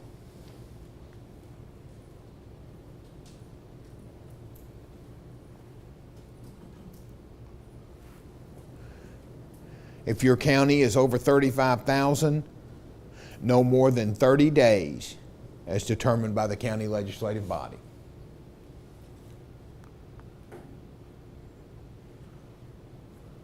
What if you've got some type of issue going on in your community? Maybe a reappraisal year. You've got a lot of appeals coming up. And using the example of under 10,000 people in your county, you'd be allocated 6 days to meet. What if that's not enough time for you to meet? What if you can't handle the number of appeals that are before you within that time period? 671404 B2 provides the answer. Time may be extended, and that's by the county legislative body. They can do that. What if the county legislative body can't act, if they don't have a meeting scheduled and you need to go ahead and extend the time for the County Board of Equalization? If the county legislative body cannot act, then the county mayor may call the special session and extend the time of you, the County Board of Equalization. And that's provided in statute.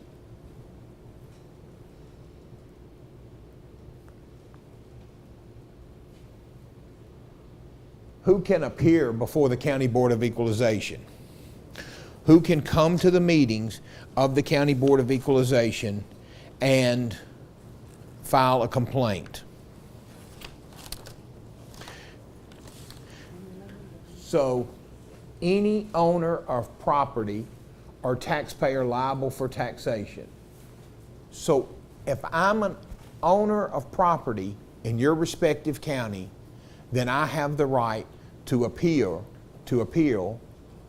my property taxes, to appear before the county commission if I'm an owner of property in your community. Now, does it matter where I live? If I live in California? No, it doesn't matter if I live in California. If I own property in your community, in your county, then I can come and appear before your body. A taxpayer liable for taxation. Any ideas about what that would be? I purchased the property in the middle of the year, and I'm responsible for paying the taxes for that. That's exactly right. That's a great example. Thank you. So the answer to the question that I asked was given is if a taxpayer purchases the property in the middle of the year or at any time in the year, there's a contract between the purchaser and the seller of a property, and that contract will usually speak to who's responsible for the property taxes on that.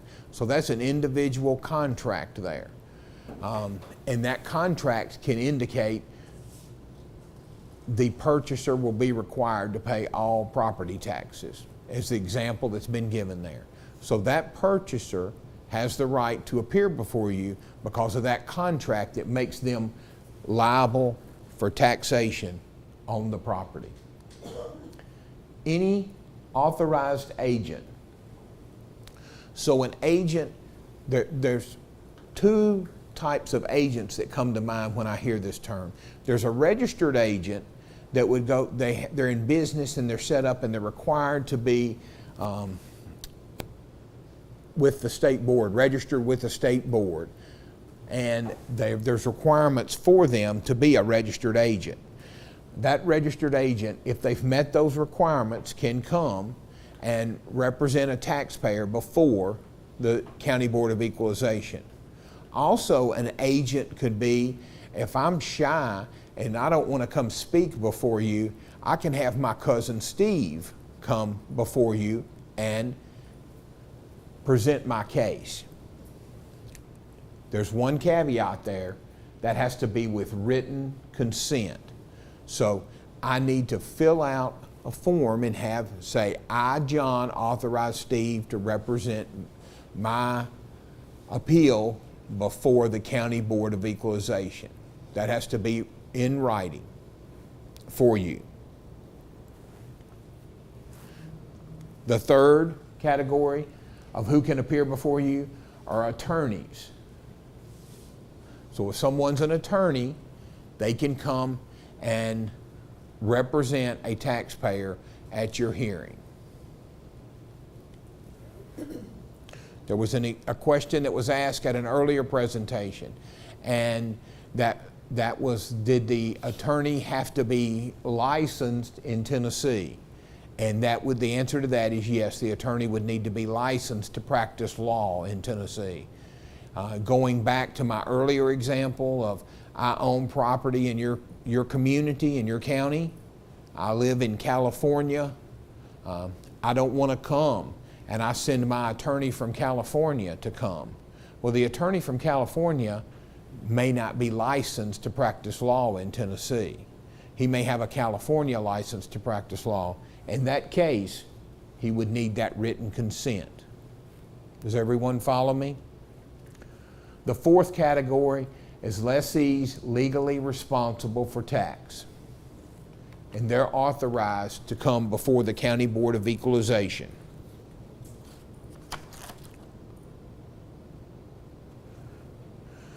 On page 10 of your handbook, in the middle of the page, it says complaints or appeals, and it talks about who can come. And this section does a very good job of explaining that.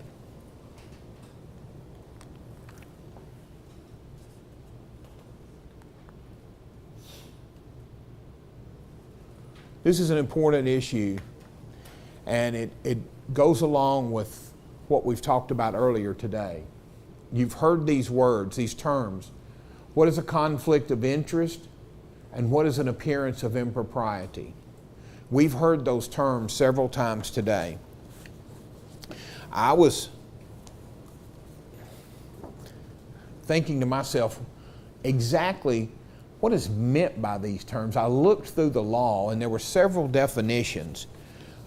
for both of these terms. I looked through Tennessee Code Annotated,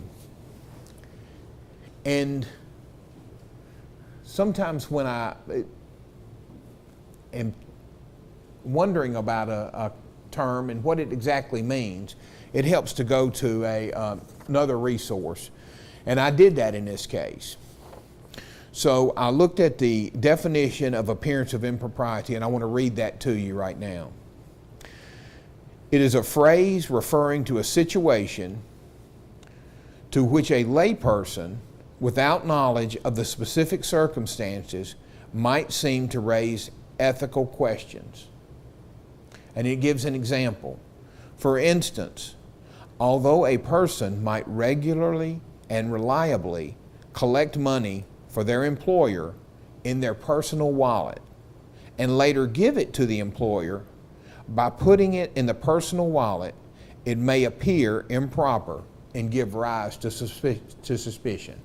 And I can understand that very clearly.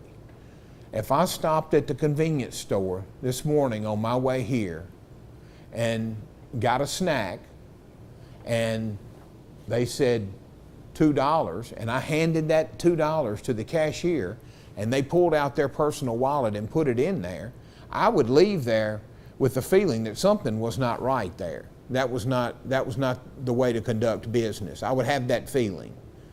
There may be nothing that's wrong. That person may give the $2 back to their employer at the end of the shift or when they see the employer. But to me, it left me leaving there with an impression that something was not right at that place. So that's an appearance of impropriety. A conflict of interest,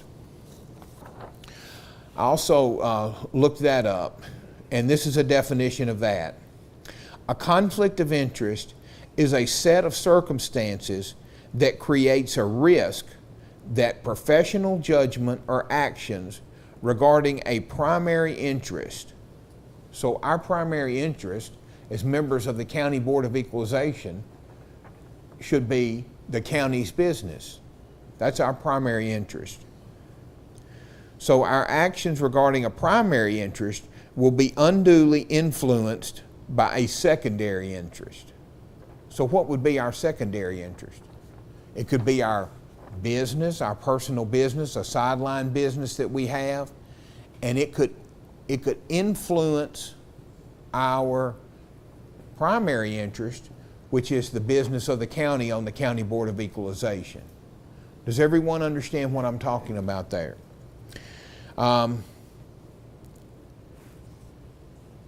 So when you have a conflict of interest, then you're faced with, when you realize you've got a conflict of interest, you're faced with the decision, when should you disclose that? And my answer to that is always. You should always disclose that conflict of interest. A conflict of interest, if it's disclosed, it can be cured by the disclosure of it. This is what this definition says here, and I'm going to read it. The presence of a conflict of interest is independent of the occurrence of impropriety. Therefore, a conflict of interest can be discovered and voluntarily diffused before any corruption occurs by disclosure. So you can disclose that conflict of interest. And it can be diffused. If it's possible that the conflict of interest cannot be diffused, then you have to go to the next level, which would be to recuse yourself. We've got a slide that does a very good job of showing this. Let me show you this. Good morning, Mr. George. How are you doing today? Tony, I need to excuse myself from this board meeting. Mr. George and I are business partners. Oh, of course. Thank you, Lou. As she's stepping out, we'll just get ready to conduct our business with Mr. George. We got the green check. That's what we were looking for. We got the green check. According to Betsy's spectrum, now we've gone to the green. We're good. So in this situation, just as in our previous situations, we had the County Board of Equalization, we had the taxpayer, the assessor is in the corner, and the County Board of Equalization member stood up and disclosed the conflict of interest. This is my business partner. At that point in time, the County Board of Equalization member made a decision, or they may have made that decision beforehand, that they could not remain impartial. Or if they could remain impartial, it was too much of an appearance of impropriety, and they did not want to be part of that, and they properly recused themselves from that hearing. So that's just that hearing, and she actually left the room. She left the table, she stood up and she left the table and actually left the room. We've got a question here. Yes, sir. Do you have to then have a quorum or not? What if by her recusing herself and leaving, it does not leave you with a quorum? Okay, so do you have to have a quorum to conduct business? Yes, you have to have a quorum, and that's where the use of alternates could come in so well, and scheduling also comes into place. So the question was, do you have to have a quorum?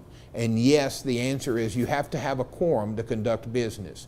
So what I would refer to is the scheduling of appointments, and that's usually done by the assessor. So as a County Board of Equalization member, if you see that there's a potential for a conflict of interest, one, an appearance of impropriety, and you may need to either disclose or recuse yourself from that business, then you would let the assessor know. I think I've got a problem here, and the use of alternates that we've talked about. That would allow the assessor the opportunity to contact an alternate so that County Board of Equalization could continue to conduct business and still have a quorum. And we talked about that, a quorum earlier. It's one more than half. So if you've got 5 members of your board, you can conduct business with 3. Good question. Thank you, sir. Yes, sir, we've got another question. If you have a personal relationship and not a business relationship, is that reason enough to recuse yourself? So the question is if you have a personal relationship but not a business relationship, is that enough to recuse yourself? That's a great question. And I'm going to go back to my definition here and read this a little bit for you. A secondary interest, and this is talking about your secondary interest, what would be the conflict. Secondary interest includes personal benefit, and it's not limited to only financial gain, but also motives such as the desire for professional advancement or the wish to do favors for family and friends. These secondary interests are not treated as wrong in and of themselves, but become objectionable when they are believed to have greater weight than the primary interest. So I can't envision every scenario that you would encounter. If it's your 16th cousin twice removed, it may not, but if it's your favorite niece, that's got to be a personal decision. Betsy uses a term that I really like, and it's trust your gut. And not only are we dealing with the fellow members of the board, but we're dealing with the court of public opinion. And if it can be seen as influencing the county board, or that secondary interest is negatively affecting your primary interest, which is to be there for the County Board of Equalization, then at that point in time, it would be appropriate to recuse yourself. Great questions. The grand jury says that 3 times, like if your third cousin passed third cousin, then you don't have to, you can come off of the jury if they're third cousin, but after third cousin, then you can make your own decision. Well, that's good information. I've not experienced that. So the comment was if you're serving on a grand jury in a criminal proceeding, that if it's a third cousin level, then you could be excused, and that's a personal comment. Relation of kin, I thought it might apply with it. Right.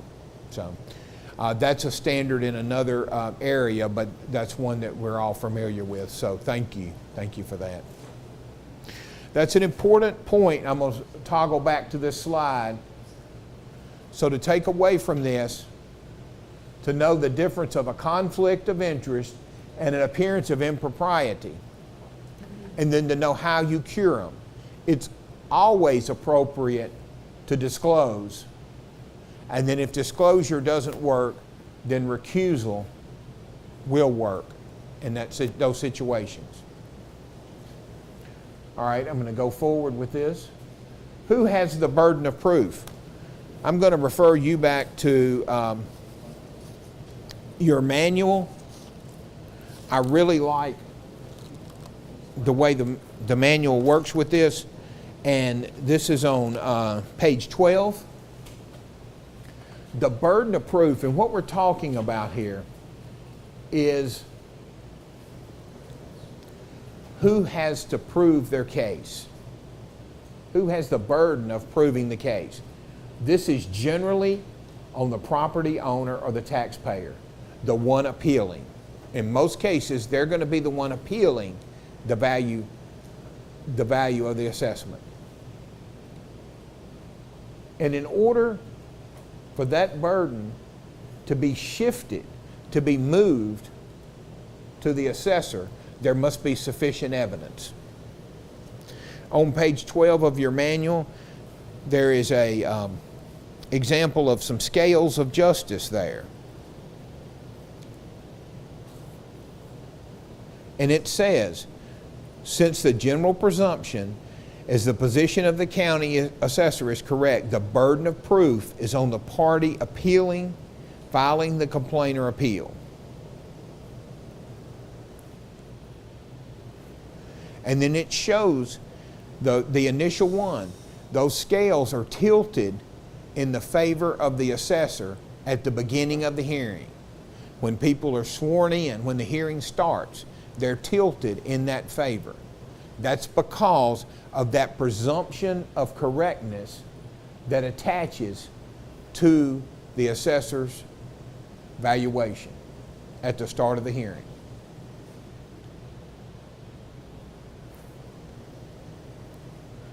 This slide does a good example of showing this in these scales that we're talking about. So the burden of proof. The defendant would be the assessing authority.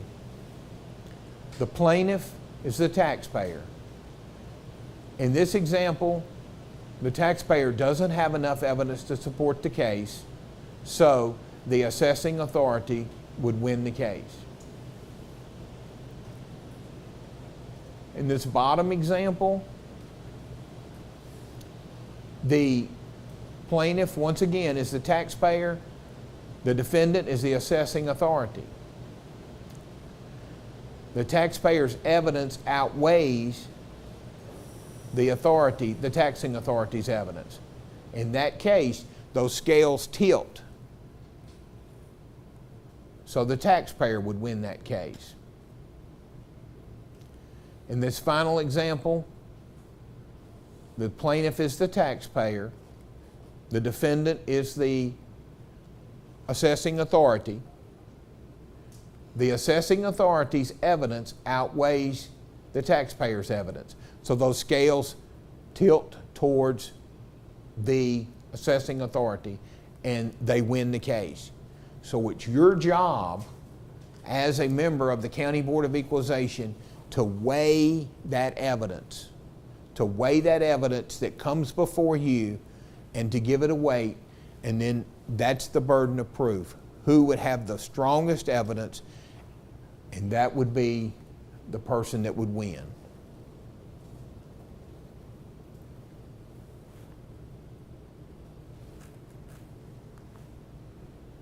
The duties of the County Board of Equalization: after reaching a decision, written notice must be sent by the county board to the property owner, and that's provided under Tennessee Code Annotated 67-5-1411B.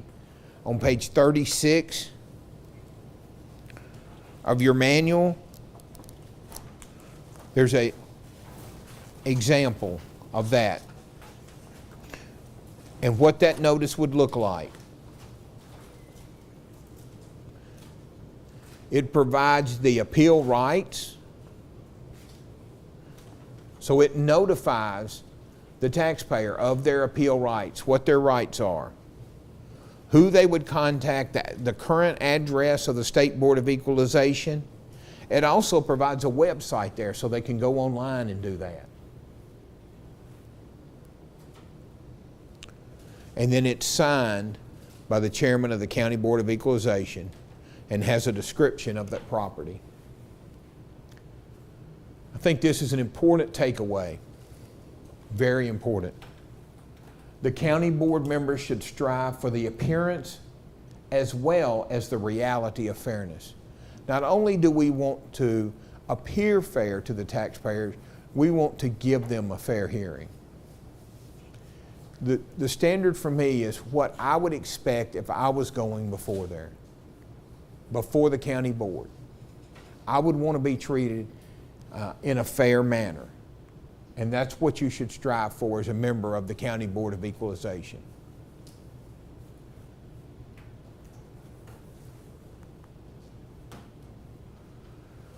Tennessee Code Annotated 67-5-1410 is a certification of assessments that you would be required to sign at the completion of your duties. And this echoes what we've talked about. We have made only changes in assessments and classifications as in our judgment are proper, just, and equitable, and are prescribed by law. And we have faithfully discharged all of our duties without fear, favor, or affection, to the best of our knowledge and ability in accordance with the laws of the state of Tennessee. And that's the certification that you'll sign at the completion of your duties. We've talked about this on several occasions. The board shall keep a daily record of its transactions and sign the record. We've talked about that. This is a limited direct appeal, and you may see it in certain counties. It applies in, as the title says, in limited circumstances.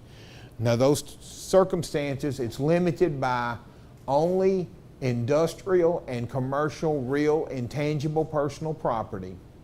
So if a taxpayer or owner, with the written consent of the assessor, wants to appeal the valuation of industrial and commercial real intangible personal property, they can bypass the County Board of Equalization and appeal directly to the State Board of Equalization. The other limiting factor is only applies in certain counties. Here's a list of the counties. Only in these 61 counties.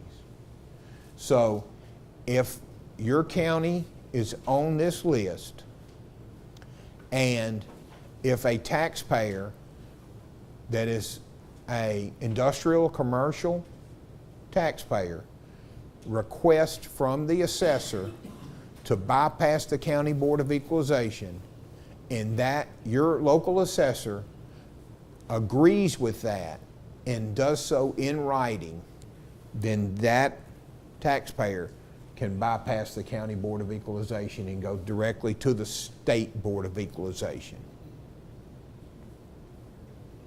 And that applies in those limited situations.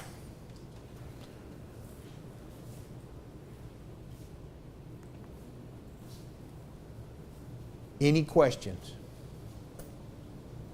Yes, sir. The dates that you said that county boards can meet, like 6, 10, 15, do those have to be consecutive? So the question is, that we received is the dates that are given by population. So the simplest example is 6 days. do those have to be consecutive days? And I would say no, they don't have to be consecutive days. There's no requirement that I see that they be consecutive days. The key, the takeaway, is to allow taxpayer access to the board. So you wouldn't want to use that to limit their access, to limit taxpayers' access. If you're going to adjourn and come back on a day when you can see more taxpayers, I think that would be very well receptive to that. The key is to give the notice to the taxpayers and to allow as much access as possible, as many people as can get there. And that's where the appointment process works well from the assessor's point of view, if they can schedule those appointments on a day. Great question. Yes, sir. Do you have to meet those 15 days or 6 days, whatever you require? Are you required to meet 16 days, 6 days, or 15 days? So the question is, are you required to meet those days? And I'm going to go to the This is an off year. This is an off year. yes, sir, I understand. In your county, it's not a reappraisal year. Okay. So the statute, and I'm reading directly from 67-1404, and it says, the board shall not sit longer than 6 days in counting having a population of 10,000 or less according to the 1970 federal census or any subsequent federal census. So it does not say that they have to meet those 6 days. I would say you would need to have your organizational meeting, and then if there's no appointments for you, there would be no rhyme or reason for the board to come and sit in a room for 6 days and not have any business. You would need to check, and as we've said before, you do not want to limit taxpayers' access to it. But if you don't have any appointments, I do not think that the law anticipates you sitting in a room and not having any business. So you could adjourn the meeting. The assessor could try to schedule appointments. You want to provide access, and then you would need to be required to come back and to adjourn the meeting at the end of the time period after you were sure that you had gotten everybody. The key that we want to provide is access to taxpayers, not to limit taxpayers. Great questions. Anything else? I want to thank you for your service to your counties. I want to thank you for your service on the county boards of equalization. I want to applaud you for your commitment to maintaining your professionalism and your training and being here today. And I've left my cards on the table out there. If you have any questions, you're welcome to contact me at any point in time and get with me. We're going to take about a 10-minute break, and then we'll be back. And Ms. Sarah Yarworth with the Division of Property Assessments is going to have a final session here for you. Thank you. Welcome back to the last session, which automatically makes it the best session.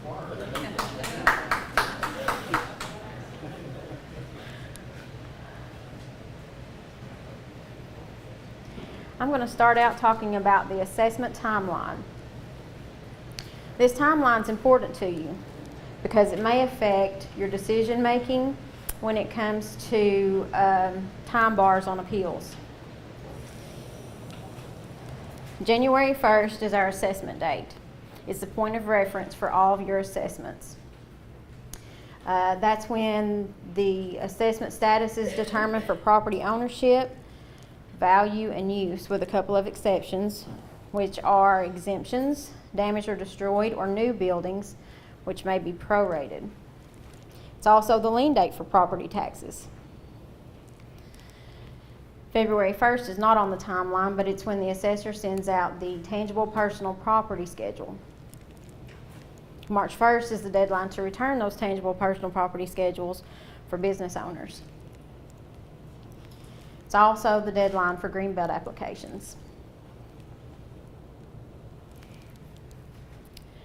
May the 20th is when the local assessment roll is due. It's when the assessor needs to have everything on file that needs to be on file, because that's when the notices are sent out to taxpayers that they have property that needs to be paid for.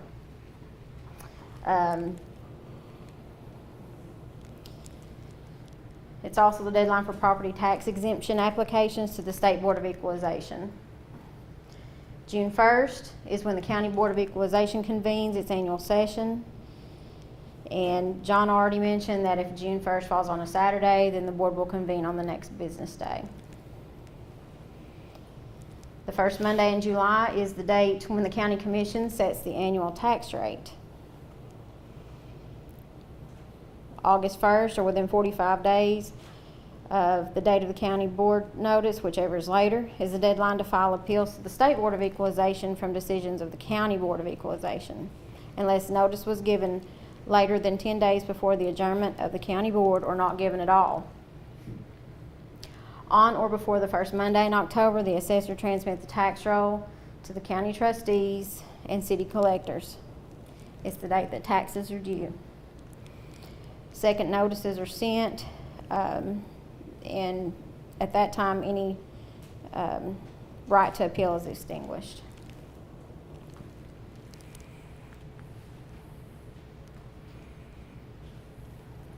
Okay, let's talk about the assessment function.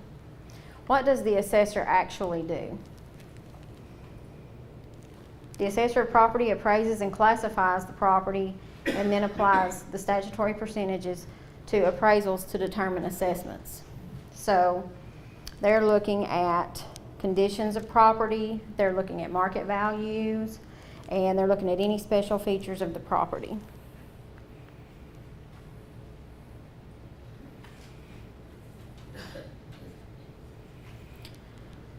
Assessments are classified based on use. So if it's a farm or residential property, it's going to be assessed at 25% of the value. Commercial properties are assessed at 30% of the value for tangible personal property and 40% of the value for real property.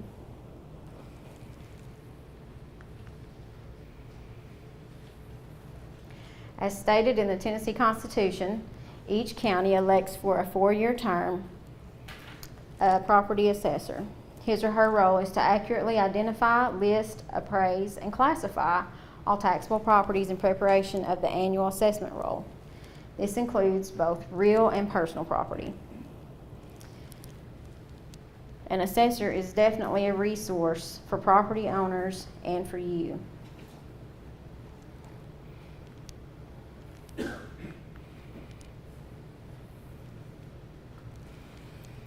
Tennessee Code Annotated 67-5-1601A4 states that the assessor is required by state law to maintain a program of real property sales verification.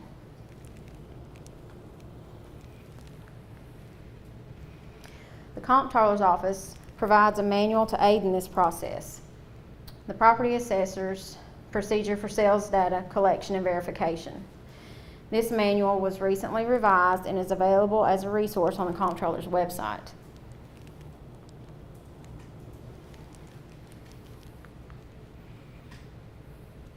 These are some examples of the sales questionnaires that the assessor sends out to property owners. This one is a residential and farm sales questionnaire. It has a lot of good information for you about what happened in that sale. The assessor is required to keep these in the assessor's office, and you can use them as a resource if you have questions about the sale.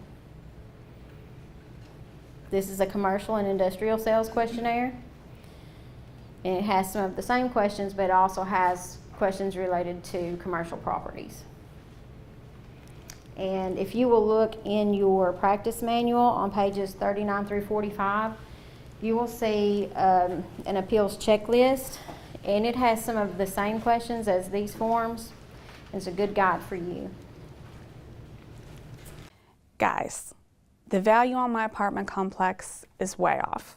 Based on income, the value should be around $300,000. So that's with 20% expenses, vacancy at 5%, and I've capped it out at 10%. Well, did you bring your income and expense information with you?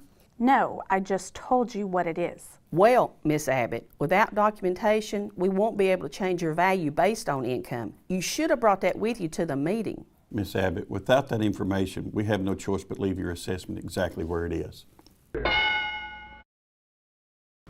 Why do we get a green check? What did the board do correctly? She didn't really prove anything, she just gave them knowledge out of her mouth. Right, she gave no proof at all to base any decision on. It was all her opinion. So when someone comes in to appeal for any property, they need to bring proof. This was commercial, and there are lots of things they can bring in for a commercial appeal, and she didn't provide any of that. So the board was correct in denying her appeal.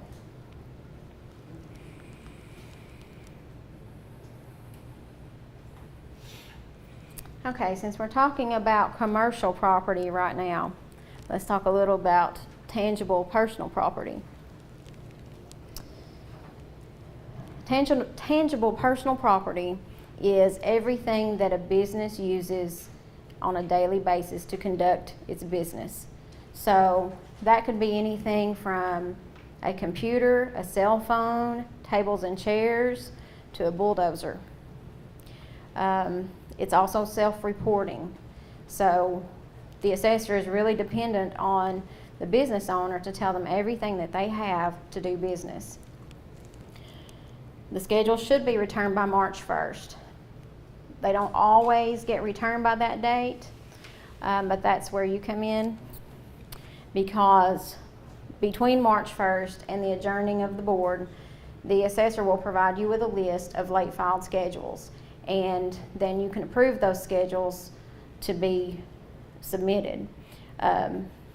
The only thing is that all those late filed schedules, even though they are accepted, they do not get the benefit of the ratio. And I think we have a short video to talk about that also.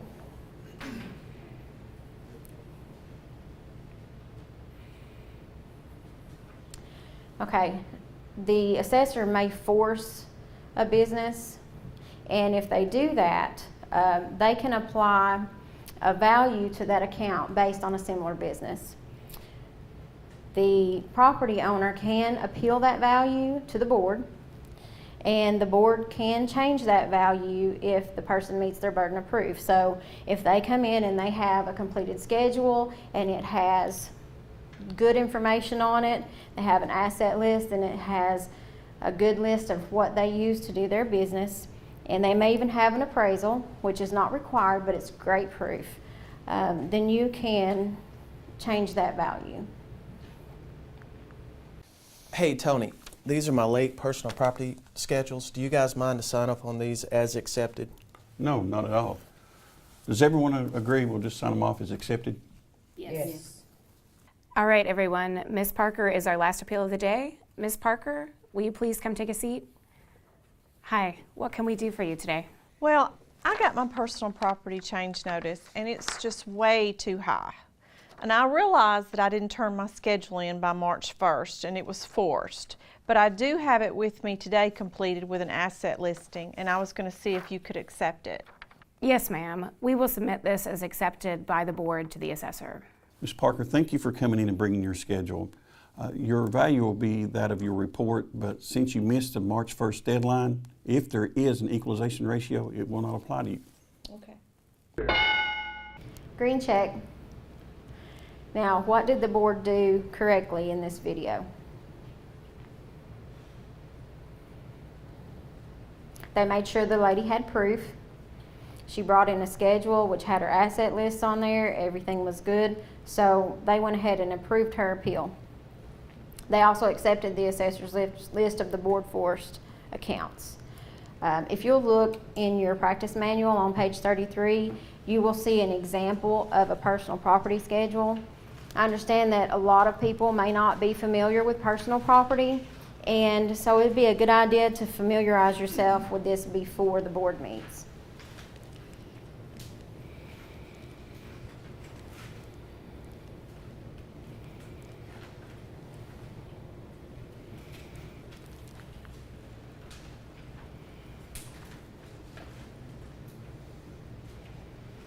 Okay, let's move into the assessment cycle.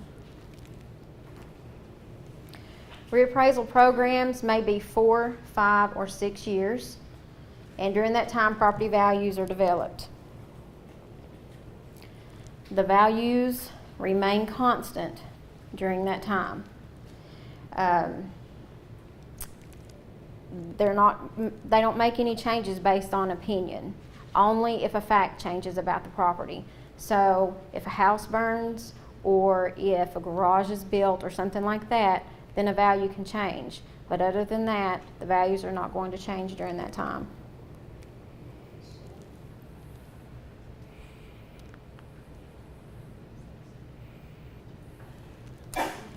A systematic review of a portion of the county is reviewed each year during the cycle. If any changes are discovered, they can be added to or subtracted from the property value. The property record card should reflect what is actually on the property. If you are not familiar with a property record card, go to your assessor's office and pull one and look at it. That's something that you want to be familiar with whenever the taxpayer comes in to appeal their property, because it's going to show you what is actually on the property. It's going to have conditions on there. It's going to have age, quality, lots of details about the property. So familiarize yourself with that.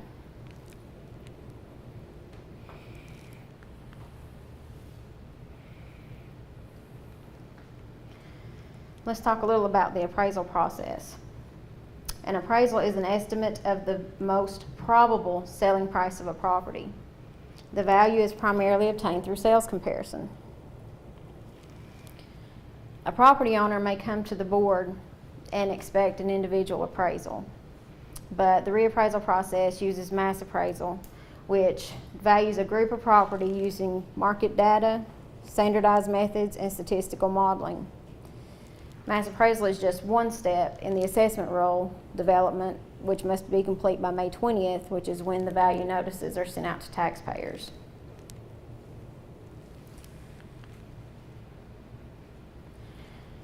You want to make sure that the physical characteristics for a property are listed correctly. The dimensions, square footage, construction type, age, condition, size, and features of the land are all important. We all make mistakes, but those mistakes can be easily corrected. Keep in mind that computer resources are used to reach these values, but the assessor and their experience and judgment play a big role.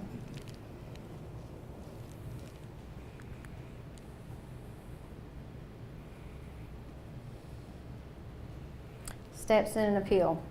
And if you'll keep in mind what Betsy showed you with the shoes, with the least formal to the most formal when we're talking through this process. After the notices are mailed in May, property owners are going to call the assessor's office or come by the assessor's office to talk about their values. They may come in and want to talk about their taxes, but their taxes are not our subject. Our subject is the assessment value. Sometimes the assessor is not able to resolve the issues for them, and the ones that are not resolved are the ones that are going to be coming to the county board. So after an appeal comes to the county board, if either side is not happy with the results, then it can be appealed to the State Board of Equalization, and from there it's going to go to Chancery Court.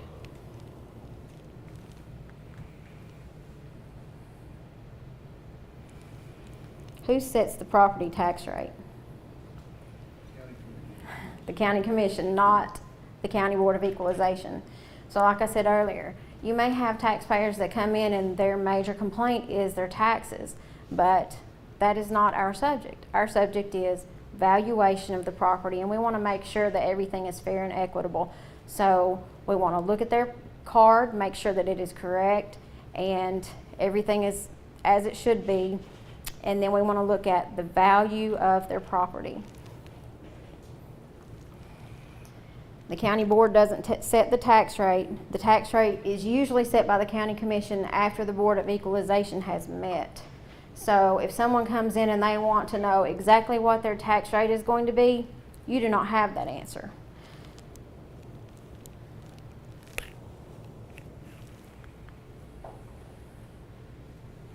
Look for unique problems.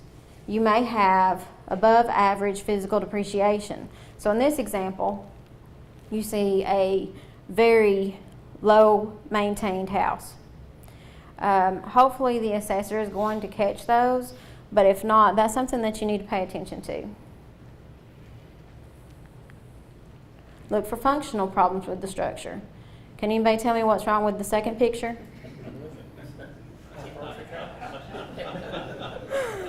I do not want to have food cooked in a kitchen with a toilet.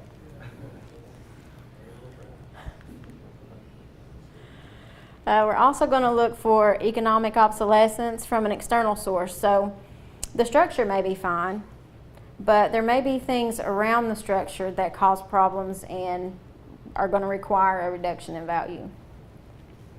In this instance too, hopefully the assessor has caught that, but if not, that's something that you can address.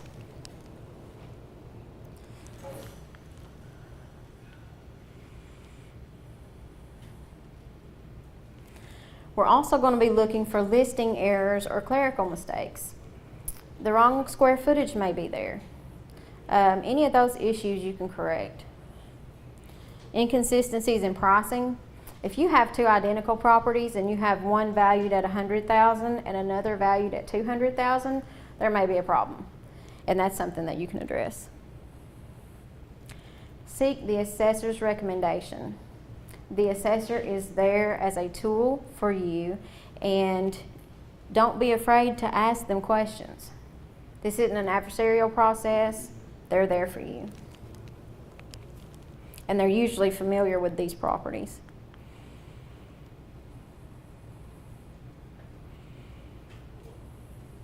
Earlier, John talked about the burden of proof, so I want you to keep that in mind as we talk about this. What types of evidence should we look for? Comparable sales. The taxpayer should be bringing in sales that are recent and that have occurred before January 1st. And they should be similar properties.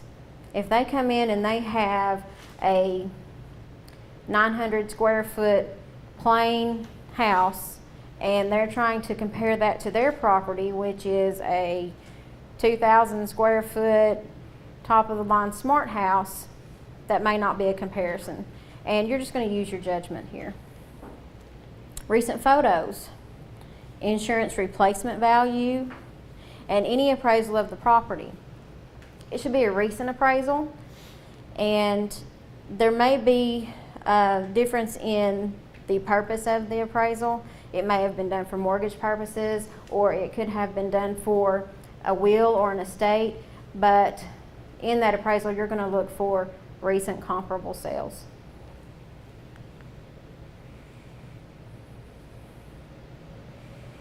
Some other examples would be architectural plans, the cost to build, cost to cure, or a real estate listing. So it's not required that appraisals be provided, but they are good evidence. So, Mr. Taylor, you've come in to talk about your home value? Yeah, they say I've got a finished basement. It's not finished at all. You know, it's got concrete floor. You can see the exposed floor joist in it and all. You know, if I ever decide to sell it, I might finish it out, but that's not going to be anytime soon. I've got some pictures if y'all want to see them. So how do we fix this? Really simple. We just change it from a finished to an unfinished basement after we review the property. I say we go with the recommendation of the assessor. Does everyone agree? Yes. Mr. Taylor, we're going with the recommendation from the assessor, and once his staff has keyed those changes, you'll receive a new value in the mail. Green check. So what do we have here? We have a listing error that's corrected. We have proof provided by pictures. They listen to the assessor and what the assessor's recommendations are, and they also let them know that a new notice will be sent out with the new value. Any questions about that?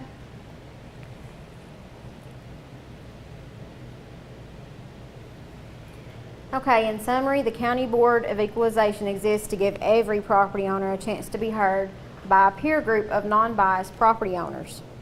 The goal is not to become an appraiser, but to decide values based on consistency, equity, and evidence, not feelings. The property owner's ability to pay is not a consideration, only the evidence of value. That's hard for us because we want to help the taxpayer, but we have to remember that their ability to pay or their individual circumstances do not affect our decision.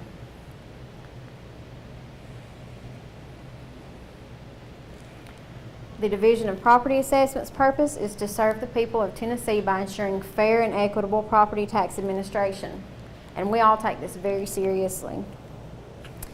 The division monitors the work of assessors to ensure proper procedures are followed, provides technical assistance during reappraisal programs, and provides manuals and educational programs for use by assessors.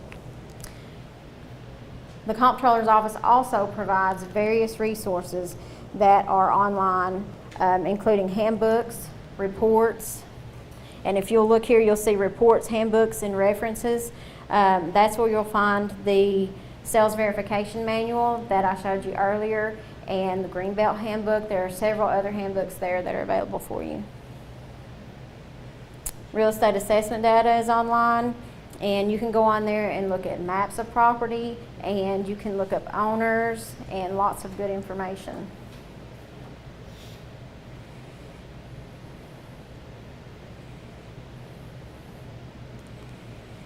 We also have state statutes, rules, and manuals available. LexisNexis is a great resource for you online where you can look up all of the Tennessee Code annotated. You can look at assessment and appeals texts. Other training opportunities are provided by the Comptroller's Office. The local assessor's office is there for you. The Division of Property Assessments is there for you. And we have a couple of websites here if you would like to go there to look for more information. Any questions? Yes? Maybe I misunderstood something that you said earlier about our responsibilities as it relates to signing off on what the assessor has done. When you speak to that, that's something earlier. That question. Okay. What our responsibilities as boards are as it relates to what we do relative to what the assessor has done. Okay, so the question is, what is your responsibility as a board as to what you're signing off on as to what you have done versus what the assessor has done? It's what the assessor has done in total. Okay. Okay. You want me to read it? Yeah. Okay, so Betsy has shown me on page 38 of your handbook the certificate of discharge, and it says, "We, the undersigned members of the Board of Equalization of blank county, do hereby certify that we have examined the assessments and classifications of taxable property within the county.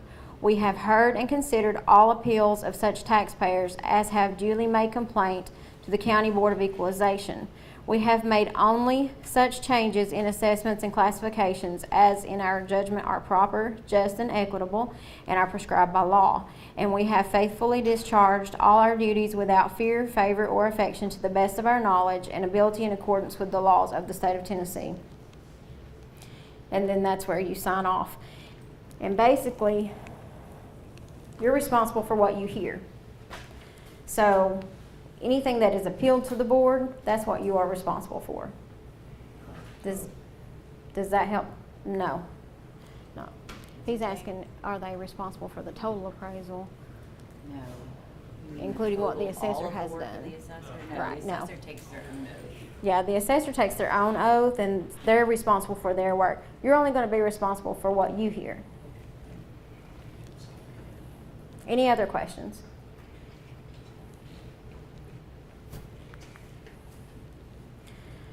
I'm going to leave you with a few bloopers, and if you came last year, then you've already seen these, but they're good a second time. We're going to use the recommendation of the assessor. Once his staff gets those difference, I need to talk now. So what do we do about this? Really simple. We just change it from a finished to an unfinished basement after we review the property. Yeah, that's her. I saw her at the grocery last night. She's cute. Yes, she really is. Wrong line. So, why? My niece, Amber, she's got an appointment with the board today. You're supposed to say you all know her, right? Yeah. Good morning, Mr. George. How are you doing today? That mic fell. You should have brought your income and expense with you to the meeting. That's actually how the library. How are you today? I'm fine, how are you? Doing well. Thank you for coming in. My name is Tony. I'm the chairman of the board. We just messed it up.